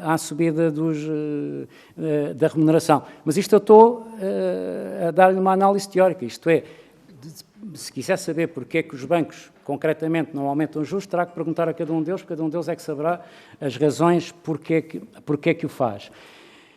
O Banco de Portugal, tanto quanto eu sei, não fez nada nesse sentido, nem competia fazer, porque nós não vivemos numa economia dirigida, portanto não são as autoridades que dizem quais são as condições que o mercado deve praticar, pelo menos por enquanto. E também nos casos onde isso aconteceu, em geral, deu muito mau resultado, mesmo cá. Não lhe sei responder à pergunta não sei porque não tenho informação. Nós só temos acesso à informação pública. Que proveitos é que eventualmente tenham sido gerados durante este trimestre, não tenho informação. A única informação que eu tenho é aquilo que foi divulgado dos resultados de 2022, não tenho, porque eu não posso pedir aos bancos informação, não posso por lei, não posso pedir aos bancos, só o Banco de Portugal é que pode pedir, portanto eu tenho que estar à espera que essa informação seja divulgada publicamente para a poder utilizar. Enfim, a questão dos produtos alimentares já foi referida 3 vezes. Eu, enquanto Presidente da APB, não tenho comentário a fazer. Como economista eu posso fazer, mas só se me der autorização para eu, durante 2 minutos, tirar o chapéu da Presidente da APB e comentar como economista. Porque tenho sido dito coisas que não são certas, mas eu, enquanto Presidente da APB, portanto, registro o comentário. O comentário é errado, mas eu, enfim, registro, mas se me deixarem mudar de chapéu, eu explico porque é que o comentário é errado. Portanto, mas acabou de responder às perguntas? Estava aqui na linha. Pronto. Trataremos da chapelaria depois da resposta às questões. Eu julgo que praticamente tudo o que Sim, os créditos estruturados representam uma porcentagem reduzida precisamente porque isto, os colocados em pari, sim, mas isso resulta da própria natureza das coisas. A questão da transferência dos créditos.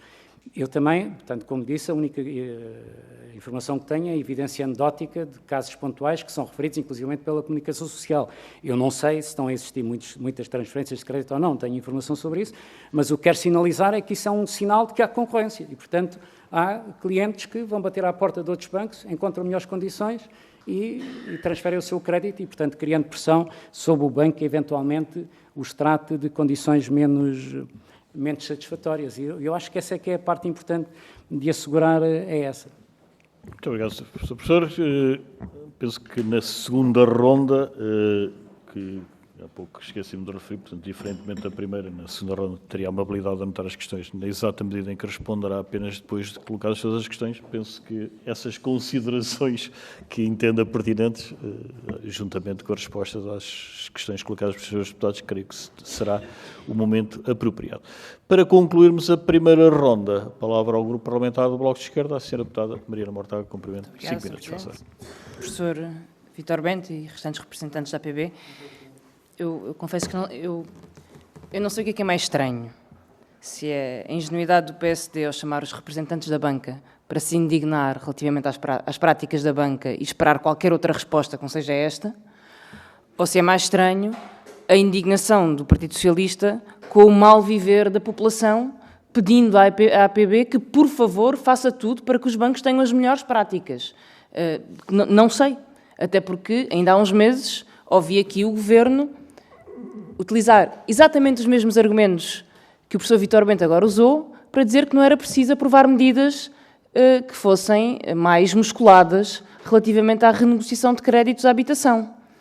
E por isso o nosso debate radica um bocadinho nestas diferentes estranhezas, diferentes posições. Por um lado, esperar da APB que não seja a APB e, por outro, ter um grupo parlamentar que apoia um governo de maioria absoluta, indignar-se com as dificuldades de vida da população em Portugal.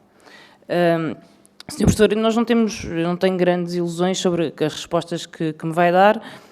Vou evitar grandes discussões de fundo, mas a APB tem acesso a estatísticas e tem alguma noção de quais são as práticas no mercado. Já disse que não comentava práticas comerciais.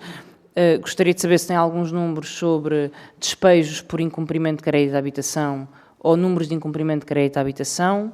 Gostaria de insistir sobre uma pergunta que já foi feita sobre estatísticas de renegociação de créditos, se elas existem ou se elas não existem.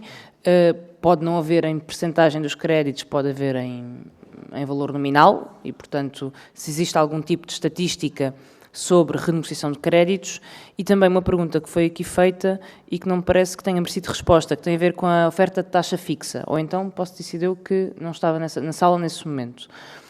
Por 2 questões. Em primeiro lugar, porque em Portugal há muito pouca oferta de taxa fixa, o que é estranho tendo em conta o panorama europeu, onde existe mais oferta de taxa fixa. Quer dizer, não acho estranho do ponto de vista de cobertura de risco dos bancos, mas o que é facto é que noutros países existem e os bancos têm mais capacidade de fazer o hedging do risco do que têm os clientes e, portanto, é mais fácil a um banco contratualizar taxa fixa e proteger-se desse risco do que a um cliente individual fazê-lo.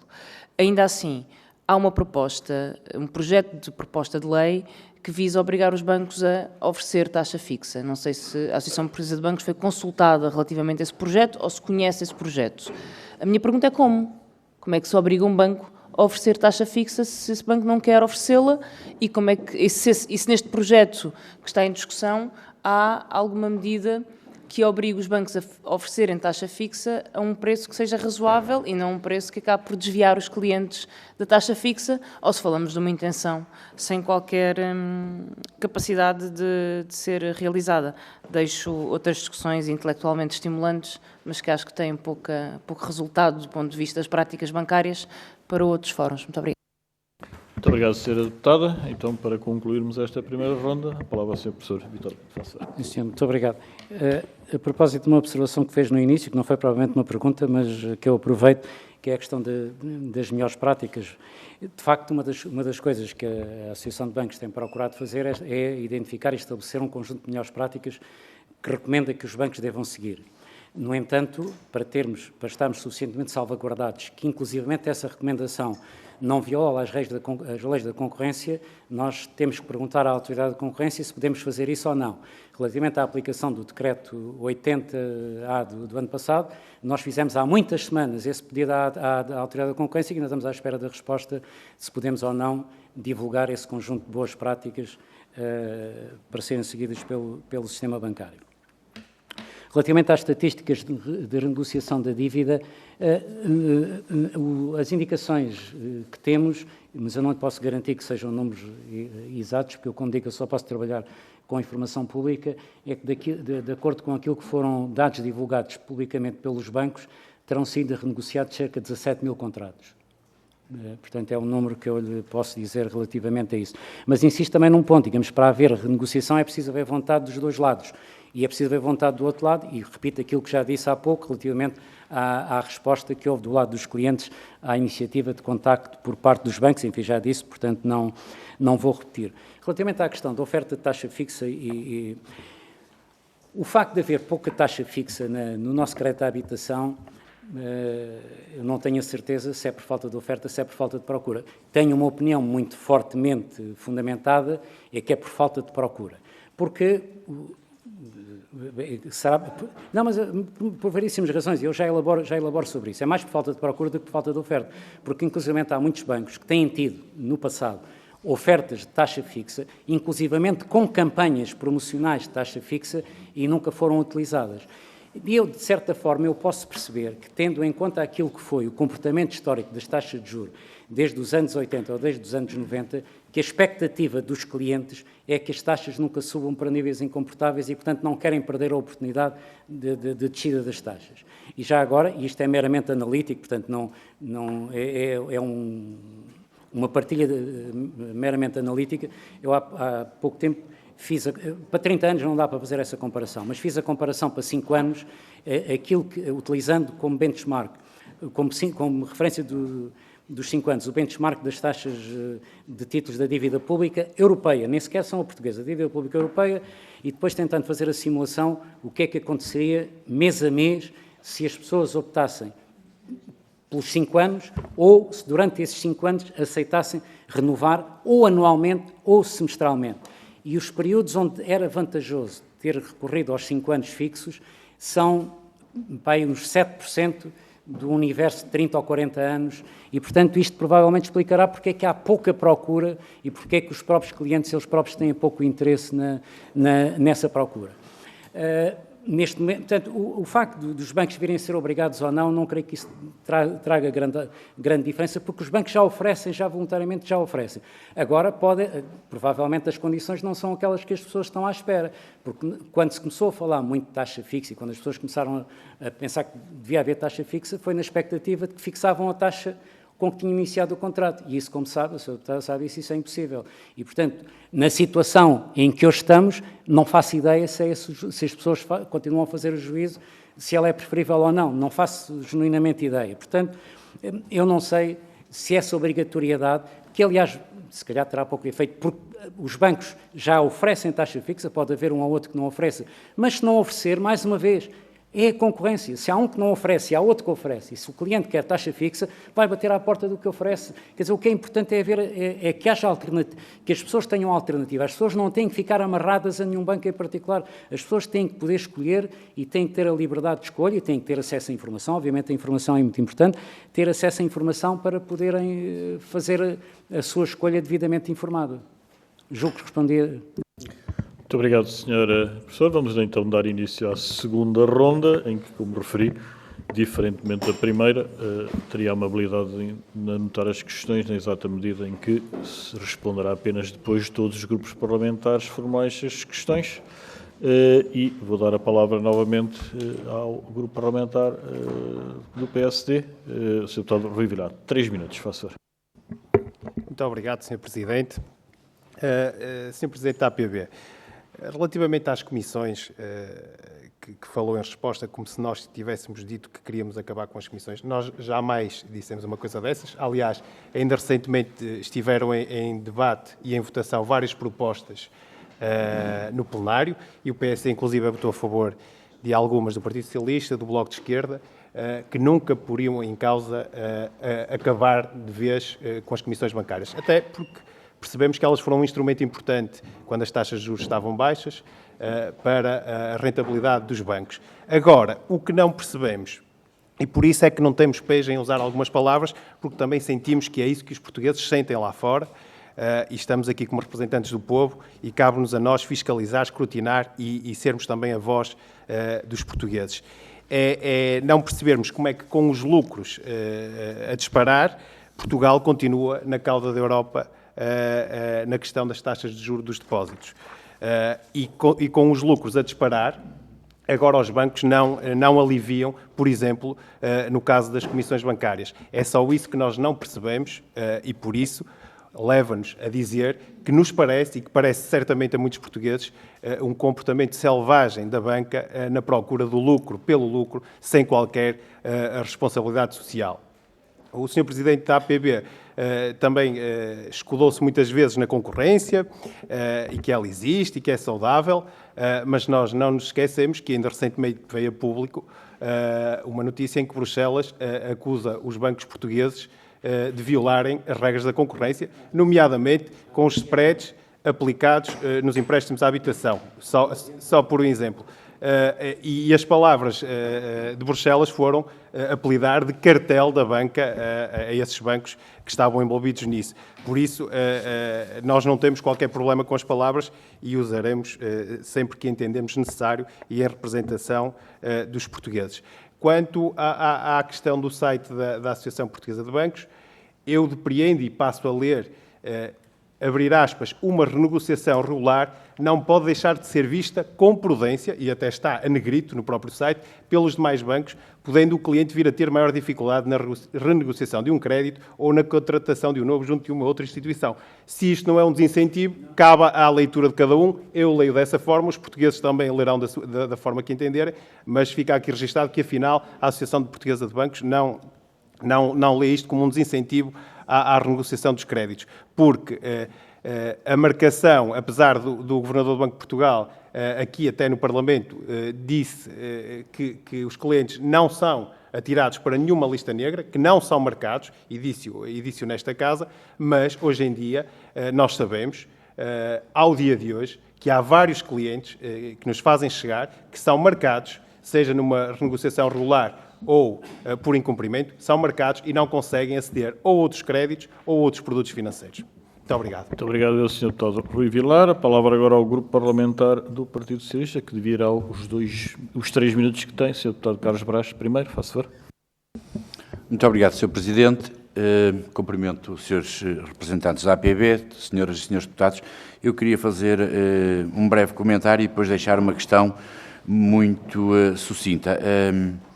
Nós já, em outras circunstâncias, já temos ouvido aqui reiteradamente a APB dizer que a atividade bancária em Portugal tem um baixo índice de rentabilidade. Eu não sei que comentários é que vos oferece agora adiantar face às taxas de rentabilidade que temos e aos rendimentos que temos visto que os bancos têm tido. Mas, ao Sr. Professor, dizer aqui que o Estado interveio nos bancos com o fundo de resolução ou com capitais contingentes para proteger os depositantes, eu acho que é, no mínimo, ousado. Na Casa da Democracia, que representa todos os portugueses, dizer-nos que a intervenção do Estado foi para proteger os depositantes parece-me manifestamente ousado. E a questão que eu lhe deixava é a seguinte: explique-nos o que é que aconteceria aos bancos se não houvesse intervenção do Estado. O que é que aconteceria no dia seguinte ou nos dias seguintes, quando todos os depositantes quisessem mobilizar os saldos das contas? E para que nós possamos todos perceber se a intervenção foi só para proteger os depositantes ou se foi para proteger os bancos e o sistema financeiro em geral. Depois também queria que nos explicasse este delay, a questão já foi abordada por diversas senhoras e senhores deputados, esta questão da remuneração dos depósitos a prazo. Há aqui, de facto, um distanciamento entre a aplicação, já sei que me vai dizer que tem a ver com a indexação dos créditos de habitação à Euribor. Bom, então se calhar teremos que todos pensar coletivamente que um dia destes teremos que exigir que a remuneração dos depósitos a prazo se calhar também esteja indexada à Euribor. É isto que nos quer dizer? Muito obrigado. Muito obrigado, Sr. Deputado. Sr. Deputado Miguel Matos, 1 minuto. Muito obrigado, Sr. Presidente. Em relação aos dados do consumo privado, para benefício de todos, e certamente do Sr. Doutor, que é um distinto economista, recordar que no quarto trimestre do ano o consumo privado caiu já a 0,5% e que é a primeira vez que isso acontece desde o início de 2021 e por isso sim as pessoas estão a sentir e vão sentir ainda mais quando as suas prestações da casa começarem a subir. E de facto o espantoso é que começou a sua intervenção com o discurso correto, e o discurso que penso que todos os bancos deveriam adotar, que é mau as pessoas não cumprirem com os seus créditos à habitação. Porque depois elas perdem as casas e os bancos ficam com as casas e não precisam das casas para nada, porque de facto depois têm que se desfazer delas e muitas vezes fazem-se delas com prejuízo e é um problema para toda a gente. Mas o problema é que infelizmente, não sei, deve ser instinto de banqueiro, fugiu-lhe a boca para a verdade, para a postura que os bancos têm vindo a adotar nos últimos meses. Ora, o Banco de Portugal já vos proibiu de marcarem as pessoas no Central de Registros de Crédito. O Banco de Portugal disse que as renegociações do PARI não podem ser marcadas como dificuldades económicas. Disse que têm que ser marcadas como renegociações simples. Mas para o Sr. Doutor e os seus amigos banqueiros não resistem e dizem aos portugueses: vejam lá, depois ninguém vos empresta, olhem que se vão arrepender. E o que eu pergunto ao Sr. Doutor é se isto não é meter medo aos portugueses. E o que dizer dos juros que os bancos andam a amealhar do Banco Central Europeu com os 115 mil milhões de euros que lá têm depositados? Que agora têm as suas taxas de depósito, são cerca de 25% do total dos ativos dos bancos. Não deveriam canalizar alguma destas receitas para ajudar os portugueses que estão a sentir tantas dificuldades hoje em dia? Muito obrigado. Muito obrigado, Sr. Deputado. E façamos um esforço para evitar uma excessiva coloquialidade nas audições parlamentares. Sr. Deputado Rui Afonso, faça favor. Muito obrigado, Sr. Presidente. Sr. Professor Vítor Bento, o Chega não é contra os lucros da banca, mas a verdade é que em 2022 as 6 maiores instituições financeiras a operar no país tiveram um resultado líquido de 2,5 mil milhões de euros. E, em média, o encargo atual das famílias com as prestações de crédito de habitação é 167 milhões de euros superior ao registrado há um ano atrás, precisamente. Isto tem a ver também com a escalada, obviamente, dos juros. Juros estes que revertem diretamente para as receitas da banca, sendo que o custo médio de uma conta à ordem nos 5 maiores bancos, BPI, Caixa Geral, Milênio, Novo Banco e Santander, subiu 47% numa década, sendo a inflação acumulada, digamos, nesses anos de apenas 8,4%. Sendo que, pronto, posso lhe dar algum exemplo, a anuidade dos cartões de débito subiu cerca de 163% em média. Nós também não somos efetivamente contra os lucros da banca, mas estranhamos e repudiamos o facto do Novo Banco, quando o Estado enterrou 8,3 mil milhões de euros, apresentar agora lucros de 561 milhões de euros e, efetivamente, não devolver um cêntimo. Mas isto também não tem, vamos lá ver, a culpa também não é da APB, nem é do Novo Banco, é de quem assinou os contratos na altura e assumiu que a situação seria assim. Bom, mas o que eu lhe queria falar, e também pedir-lhe um pouco a sua opinião, é sobre o que aconteceu, a situação que aconteceu com o SVB no passado fim de semana. Efetivamente, o SVB foi encerrado na passada sexta-feira, um dia após ter caído cerca de 60% na Bolsa de Nova Iorque. O SVB era o 16º maior banco em termos de dimensões de ativos nos Estados Unidos e no final do ano, no final de 2022 contava-se com cerca de 209 mil milhões de dólares em ativos e cerca de 175 mil milhões de dólares em depósitos. Isto deveu-se essencialmente à subida que ocorreu nas taxas de juros nos Estados Unidos, passaram de 0,25% para 4,75%, e, entretanto, isto era um banco essencialmente direcionado às startups, entretanto, as startups, houve uma corrida aos depósitos que acabou realmente o banco não conseguiu suprir essa corrida aos depósitos e acabou por abrir falência. Isto afetou alguns bancos a nível europeu, ainda com pouca densidade. Estamos a falar do Société Générale, do BNP Paribas, do Crédit Agricole, e estamos a falar também do Deutsche Bank e do Barclays Bank e do BS. Mas a questão que nós gostaríamos de obter era aqui mais uma opinião por parte do Sr. Professor, se efetivamente quais são as reais consequências que nós podemos esperar para a banca europeia desta falência e particularmente para a banca portuguesa, perceber se realmente há aqui uma grande exposição a este banco. E se este acontecimento poderá ser comparável no futuro realmente ao acontecimento que possa acontecer na Europa. Muito obrigado. Muito obrigado, meu Sr. Deputado Rui Afonso. Cumpriu religiosamente os 3 minutos. Presumo que para concluir esta segunda ronda, o Sr. Deputado Duarte Alves, do Parlamentar do PCP, faz favor. Muito obrigado, Sr. Presidente. Mais uma vez, é de facto estranhar a forma como, nomeadamente aqui o Partido Socialista, continua a confrontar a APB, ao mesmo tempo que depois, na ação governativa, não se vêem medidas que contrariem aquela que tem sido a atuação da banca. O Sr. Deputado Miguel Costa Matos diz que a banca meteu medo aos portugueses nas renegociações. Mas a banca só mete medo aos portugueses porque o Governo não mete medo à banca. E, portanto, a banca faz aquilo que entende e sabe porque sabe que o Governo não vai intervir. E esse é que é o problema que temos tido, mas isso é uma discussão aqui entre nós, não é para o Dr. Vítor Bento. Referiu há pouco na resposta que o aumento de 70% é porque a base é muito baixa, a base era de 1.500 milhões de euros de lucros, ainda assim um valor assinalável, passou para 2.500 milhões de euros de lucros dos 5 maiores bancos, mas vamos ver, a questão da base ser baixa também se aplica a todos os outros setores da economia, nomeadamente às pequenas empresas, nomeadamente à situação de muitos trabalhadores que também partiram de bases muito baixas e não viram os seus rendimentos, nem os seus lucros, no caso das micro, pequenas e médias empresas, aumentar 60% ou 70%. Portanto, há aqui, de facto, um desfazamento que se justifica, em parte, por esta dualidade em que a banca, por um lado, faz refletir, por causa dos contratos assim o preverem, imediatamente no crédito à habitação, mas não fez refletir nos depósitos a prazo que oferece aos clientes.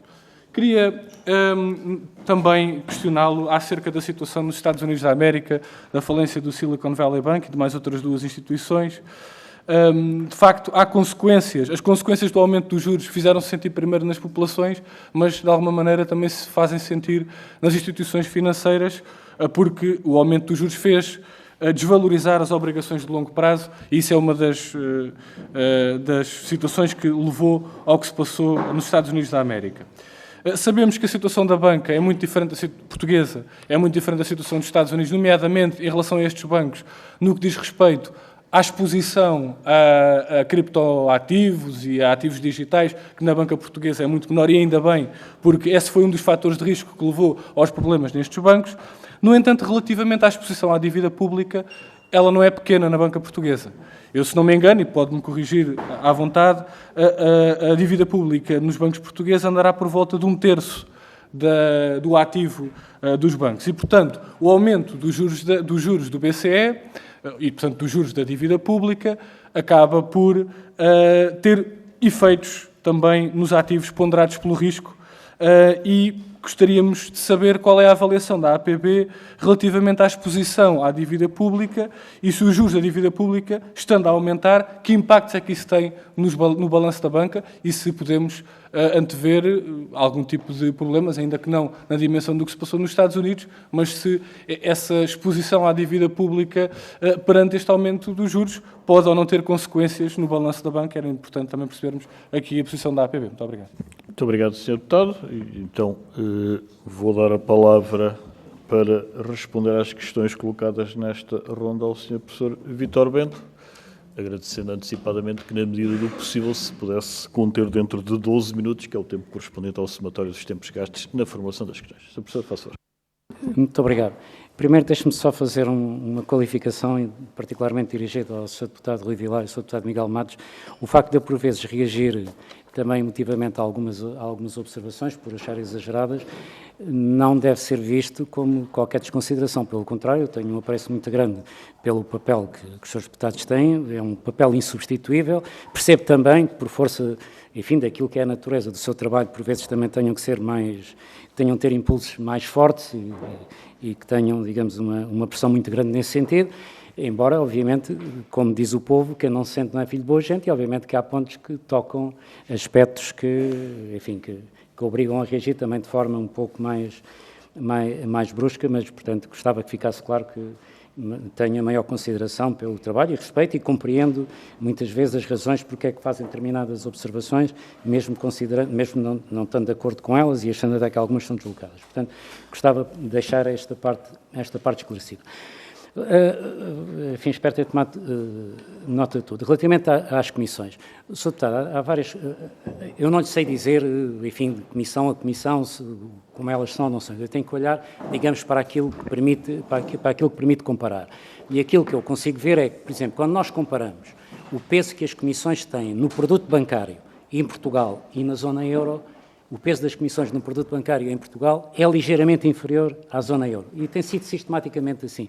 Na zona euro são cerca de 33%, em Portugal são 30%. Portanto, são os números que nós temos. Portanto, este é um indicador. Por outro lado, o facto das comissões poderem ter subido, nomeadamente durante o ano 2022, eu não tenho sequer o número se subiram ou não subiram, mas admito que tenham subido, isso resulta também que, pelo facto da atividade económica se ter expandido muito e o próprio consumo se ter expandido muito, o número de transações aumentou muito, isto é, o volume de transações sobre o qual incidem comissões aumentou. Não significa que o preço tenha aumentado. Da mesma forma, enfim, muitas coisas aumentam, o facto de aumentar em quantidade, aumentam em valor, não aumentam necessariamente em preço. Portanto, não pode tirar uma ilação para o preço daquilo que é o valor, quando o valor reflita apenas aumento de volume. E, de facto, aumentaram 6,5%.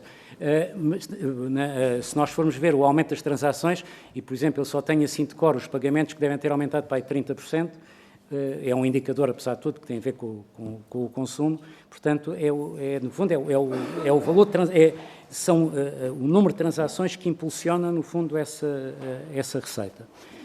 Sobre a questão do cartão da banca, Sr. Deputado, essa não é digamos, uma referência justa, porque estamos a referir a um acontecimento, que há 12 anos que anda há 12 anos e que, obviamente, portanto, teve lugar nessa altura, mas isso não reflete nem de perto nem de longe as práticas atuais. Portanto, não é justo de trazer um acontecimento há 12 anos, enfim, que por força de várias circunstâncias que não vamos agora aqui referir, anda de um lado para o outro há não sei quanto tempo, mas os factos que lhe deram origem tiveram lugar, digamos, há 12 anos e já desapareceram há muito tempo. Mais uma vez, eu insisto, relativamente à questão da informação que está no site, insisto num ponto. O fornecer informação responsável não é nenhum desincentivo. É a obrigação da APB, na solução dos práticos, explicar às pessoas como é que são os processos. Isso não é desincentivar, porque nós respeitamos muito a capacidade que as pessoas têm de gerir a sua vida. Nós achamos que as pessoas são os melhores decisores sobre a sua vida. Têm que ter informação e quanto mais informação tiverem, melhor decidem sobre a sua vida. Portanto, nós não aceitamos paternalismos, nós tínhamos que tomar conta das pessoas, nós tínhamos que evitar que elas decidam mal ou decidam bem. Não, as pessoas é que sabem o que é melhor para a vida delas e, portanto, deve ser proporcionado a melhor informação. Mais uma vez, relativamente às marcações. As negociações de crédito são obrigadas a ser comunicadas à central. Não são qualificadas. Portanto, elas não são qualificadas. Não se diz que é por estas condições sobre aquelas que são marcadas. Portanto, o facto de não haver distinção, se são por estas razões ou são por aquelas razões, desqualifica a marcação. O que não impede que daqui por um ano ou dois um banco qualquer, vai lá o cliente e vai pedir um crédito e o banco faz uma consulta à central, essa marcação está lá. provavelmente não dirá o que é, e, portanto, eu não consigo imaginar qual é a interpretação, mas que ela está lá, e está lá por obrigação legal, por obrigação regulamentar, não é por escolha dos... Os bancos não fazem isso por iniciativa própria, é porque são obrigados a fazê-lo. Esta resposta vale também, digamos, para o Sr. Deputado Miguel Matos. Relativamente à intervenção dos bancos, não, Sr. Deputado, é para proteger os depositantes, não tenha dúvidas nenhumas sobre isso, foi para proteger os depositantes, porque nos bancos, o que é que há nos bancos? Há os depositantes, há os acionistas e há eventualmente os outros credores. Não foi para proteger os acionistas perderam tudo o que lá puseram, e como é da sua responsabilidade, os credores também perderam o que lá puseram quando os bancos foram intervencionados, foi para defender os depositantes, porque se tirar estas componentes todos, os bancos não existem. E se os depósitos de um banco forem todos transferidos para outro banco, esse banco desaparece. Mas isso não é problema para ninguém. Isso é um problema, eventualmente, para os seus acionistas, mas que, entretanto, já perderam tudo. Poderá ser um problema para os trabalhadores que possam ter mais dificuldade em arranjar emprego. Mas o banco em si, o banco é uma abstração. Portanto, o que contam são depositantes, acionistas e credores e, obviamente, os seus trabalhadores. Aquilo que as intervenções do Estado fizeram foi para proteger os depositantes e para proteger o bem social, que é a confiança geral no sistema, tanto evitando que os outros depositantes de outros bancos fossem correr levantar o seu dinheiro, criando uma crise de enormes dimensões que provocaria uma depressão económica de toda a dimensão. Portanto, a intervenção do Estado foi para proteger um bem social, não foi para proteger ninguém em particular, além dos depositantes. Portanto, os bancos em si, quer dizer, os bancos enquanto edifício situado na avenida não sei o que, isso não conta para nada. Quer dizer, isso é totalmente irrelevante. E mesmo o próprio nome do banco só interessa aos seus acionistas. Fora disso, quer dizer, os seus acionistas perderam o dinheiro todo que lá investiram, assumem a responsabilidade pelos erros que eventualmente tenham cometido ou que tenham deixado de cometer em seu nome. Portanto, não tenha dúvida que as intervenções foram para defender os depositantes e para defender a confiança no sistema em geral, que é um bem público. A proibição de marcar, portanto, já foi também respondida. A questão dos lucros, mais uma vez, nós quando olhamos para os lucros, são não sei quantos mil milhões, temos que olhar para o capital, porque nós em Portugal temos uma grande adversidade da acumulação de capital, e essa é uma das razões do nosso atraso económico. Nós somos atrasados economicamente porque nós temos pouco capital acumulado, e como temos pouco capital acumulado, temos pouca produtividade, e portanto, se nós continuarmos a desincentivar a acumulação de capital, obviamente que nós vamos continuar sempre atrasados e não vamos conseguir sair desse atraso. Portanto, os bancos podem ter centenas de milhões de lucros, mas têm muito capital empatado. Os bancos têm perto de 40 mil milhões de lucro, perto de 40 mil milhões de capital empatado na sua atividade. O que significa, olhando para o custo do capital e utilizando apenas o limite mínimo do custo de capital, 8% sobre 40 mil milhões significa que a rentabilidade mínima para assegurar a remuneração de capital no setor tem que ser acima de 3 mil milhões de euros. Quando é abaixo de 3 mil milhões de euros, não está a remunerar o custo do capital. Portanto, nós não podemos deixar de ter sempre presente quais são os lucros, mas qual é o capital que é aplicado para gerar esses lucros. E, portanto, o indicador que é relevante é o indicador da rentabilidade. Portanto, a taxa de rentabilidade, que este ano, pela primeira vez, como digo, entrou dentro do intervalo do custo do capital, portanto, está estimado por várias fontes entre 8% a 10%. Eu, sobre o que aconteceu nos Estados Unidos e sobre o SFB, como compreenderão, e dada a natureza desta audição e o foco desta audição, eu não me vou pronunciar sobre o caso em si, apenas, enfim, posso dizer, porque isso pode ser importante para o resto, daquilo que eu sei e daquilo que eu tenho acompanhado, a situação em Portugal não tem paralelo nas condições em que funcionava aquele banco, nomeadamente os limites de liquidez a que tem que responder e, portanto, são aplicados pela supervisão, em que não era aplicada àqueles bancos e, portanto, a monitoragem do desfazamento entre riscos no ativo e no passivo não era acompanhado, como é acompanhado nas instâncias europeias e, portanto, tudo isso me leva à convicção, e sublinho que é a minha convicção, de que na Europa, mas em Portugal em particular, portanto, não há paralelo na situação que desencadeou esta crise do SFB. Eu poderia ter sempre as considerações sobre o caso, mas isso seria num outro fórum e, portanto, sairia do foco desta audição. E, portanto, o impacto para Portugal acho que não tem essa dimensão. Enfim, tivemos aqui a ver a exposição à dívida pública será cerca de 16%, manentes todas, e depois a exposição à dívida pública depende da forma como depois é contabilizada, porque foi um problema do SVP. Isto é, aquela exposição as perdas não estavam registadas nos resultados. Portanto, eram perdas não realizadas. E só tiveram que ser realizadas porque houve a corrida ao banco.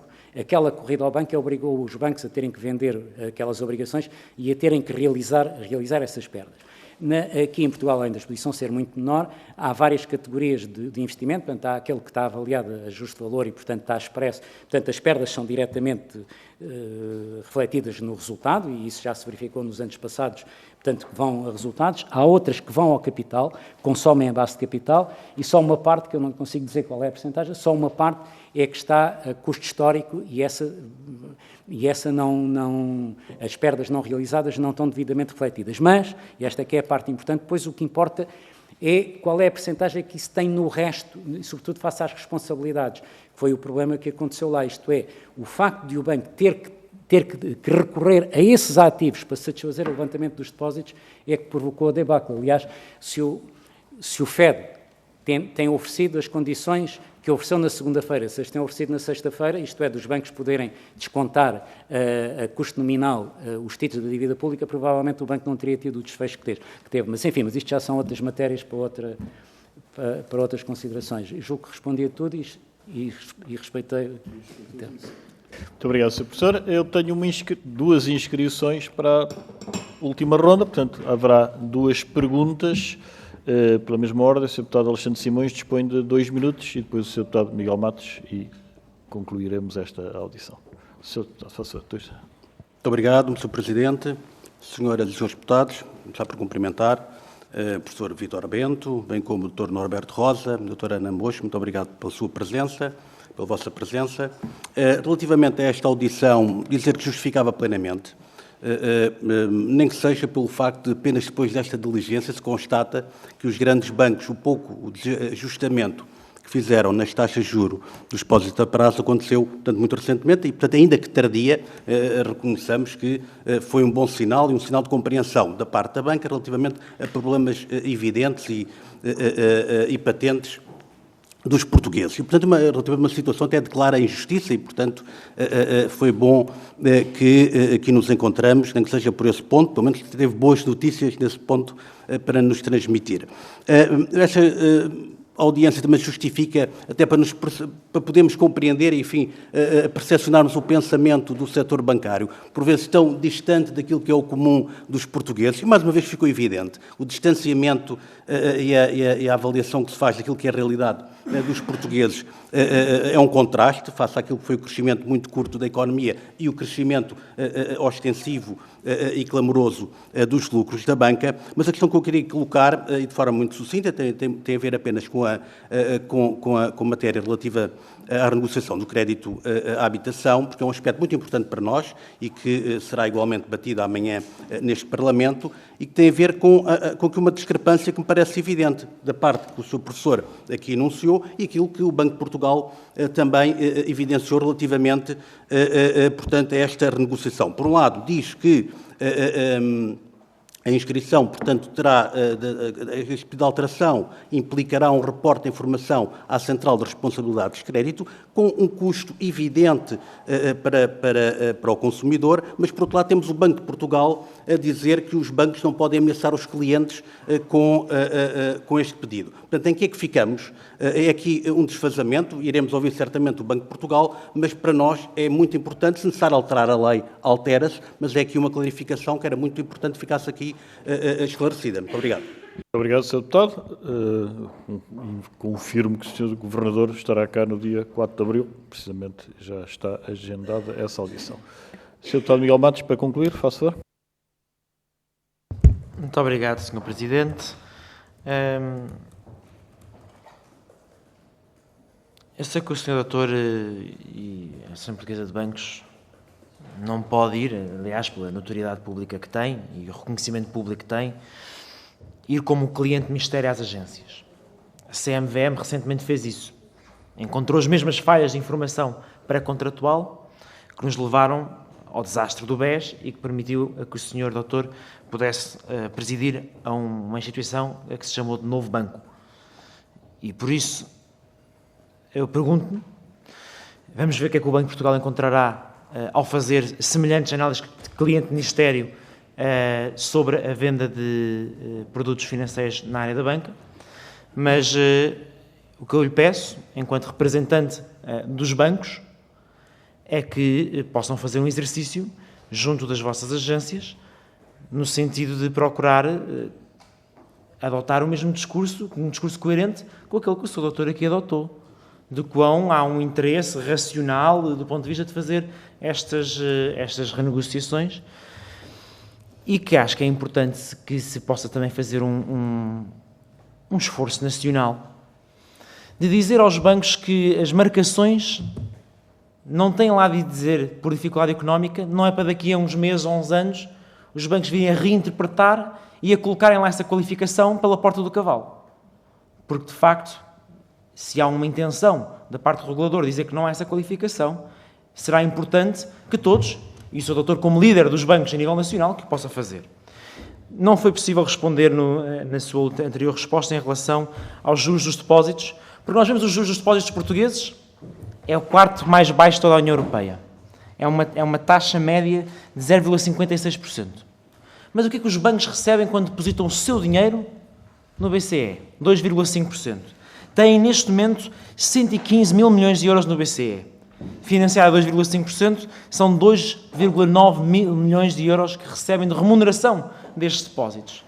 E eu repeti a pergunta, quando é que os bancos vão aproveitar um bocadinho deste valor para ajudar os portugueses que estão a passar tantas dificuldades neste momento a pagar as suas prestações da casa? Muito obrigado, Sr. Deputado. E assim, dando a palavra ao Sr. Professor Vítor Bento, concluiremos esta lição. Muito obrigado. Enfim, o Sr. Deputado Alexandre Simões fez uma declaração, portanto, acho que não estava à espera de resposta. Não fez provavelmente uma pergunta, foi uma declaração, portanto, está registado. Relativamente ao Sr. Deputado Miguel Matos, o exemplo que deu do cliente do Ministério da CMVM, e não sei se o Banco de Portugal faz o mesmo, isso é um bom sinal, isto é sinal de que as instituições estão a funcionar, e é por isso que as instituições existem, isto é, qualquer sistema de boa governance deve ter mecanismos de controle, mecanismos de checks and balances, e é bom que existam mecanismos de verificação das normas e que existam mecanismos, precisamente com esse grau de anonimato, que assegurem, portanto, que as normas são cumpridas e, quando elas não são, que haja atuação devidamente sobre elas. Isso é o bom funcionamento institucional, portanto, isso, toda a gente aprova isso. Agora, também o que eu peço, em troca desta consideração, é que os casos apontados sejam tratados dentro da proporção que eles representam, isto é, quando há 1%, e às vezes nem tanto, de problemas, que eles não sejam tidos como a generalidade são 99%. E, portanto, a generalidade é que é importante. Obviamente que aqueles 1% têm que ser melhorados, se houver 1%, têm que ser melhorados e é importante que sejam detectados, é importante que se insista nisso, mas nunca tiremos o foco dos 99% que funcionam bem e, portanto, é bem-vindo que isso exista. Depois, Sr. Deputado, não há bancos no plural, quer dizer, cada banco é uma instituição por si, cada um funciona por si sob regras próprias.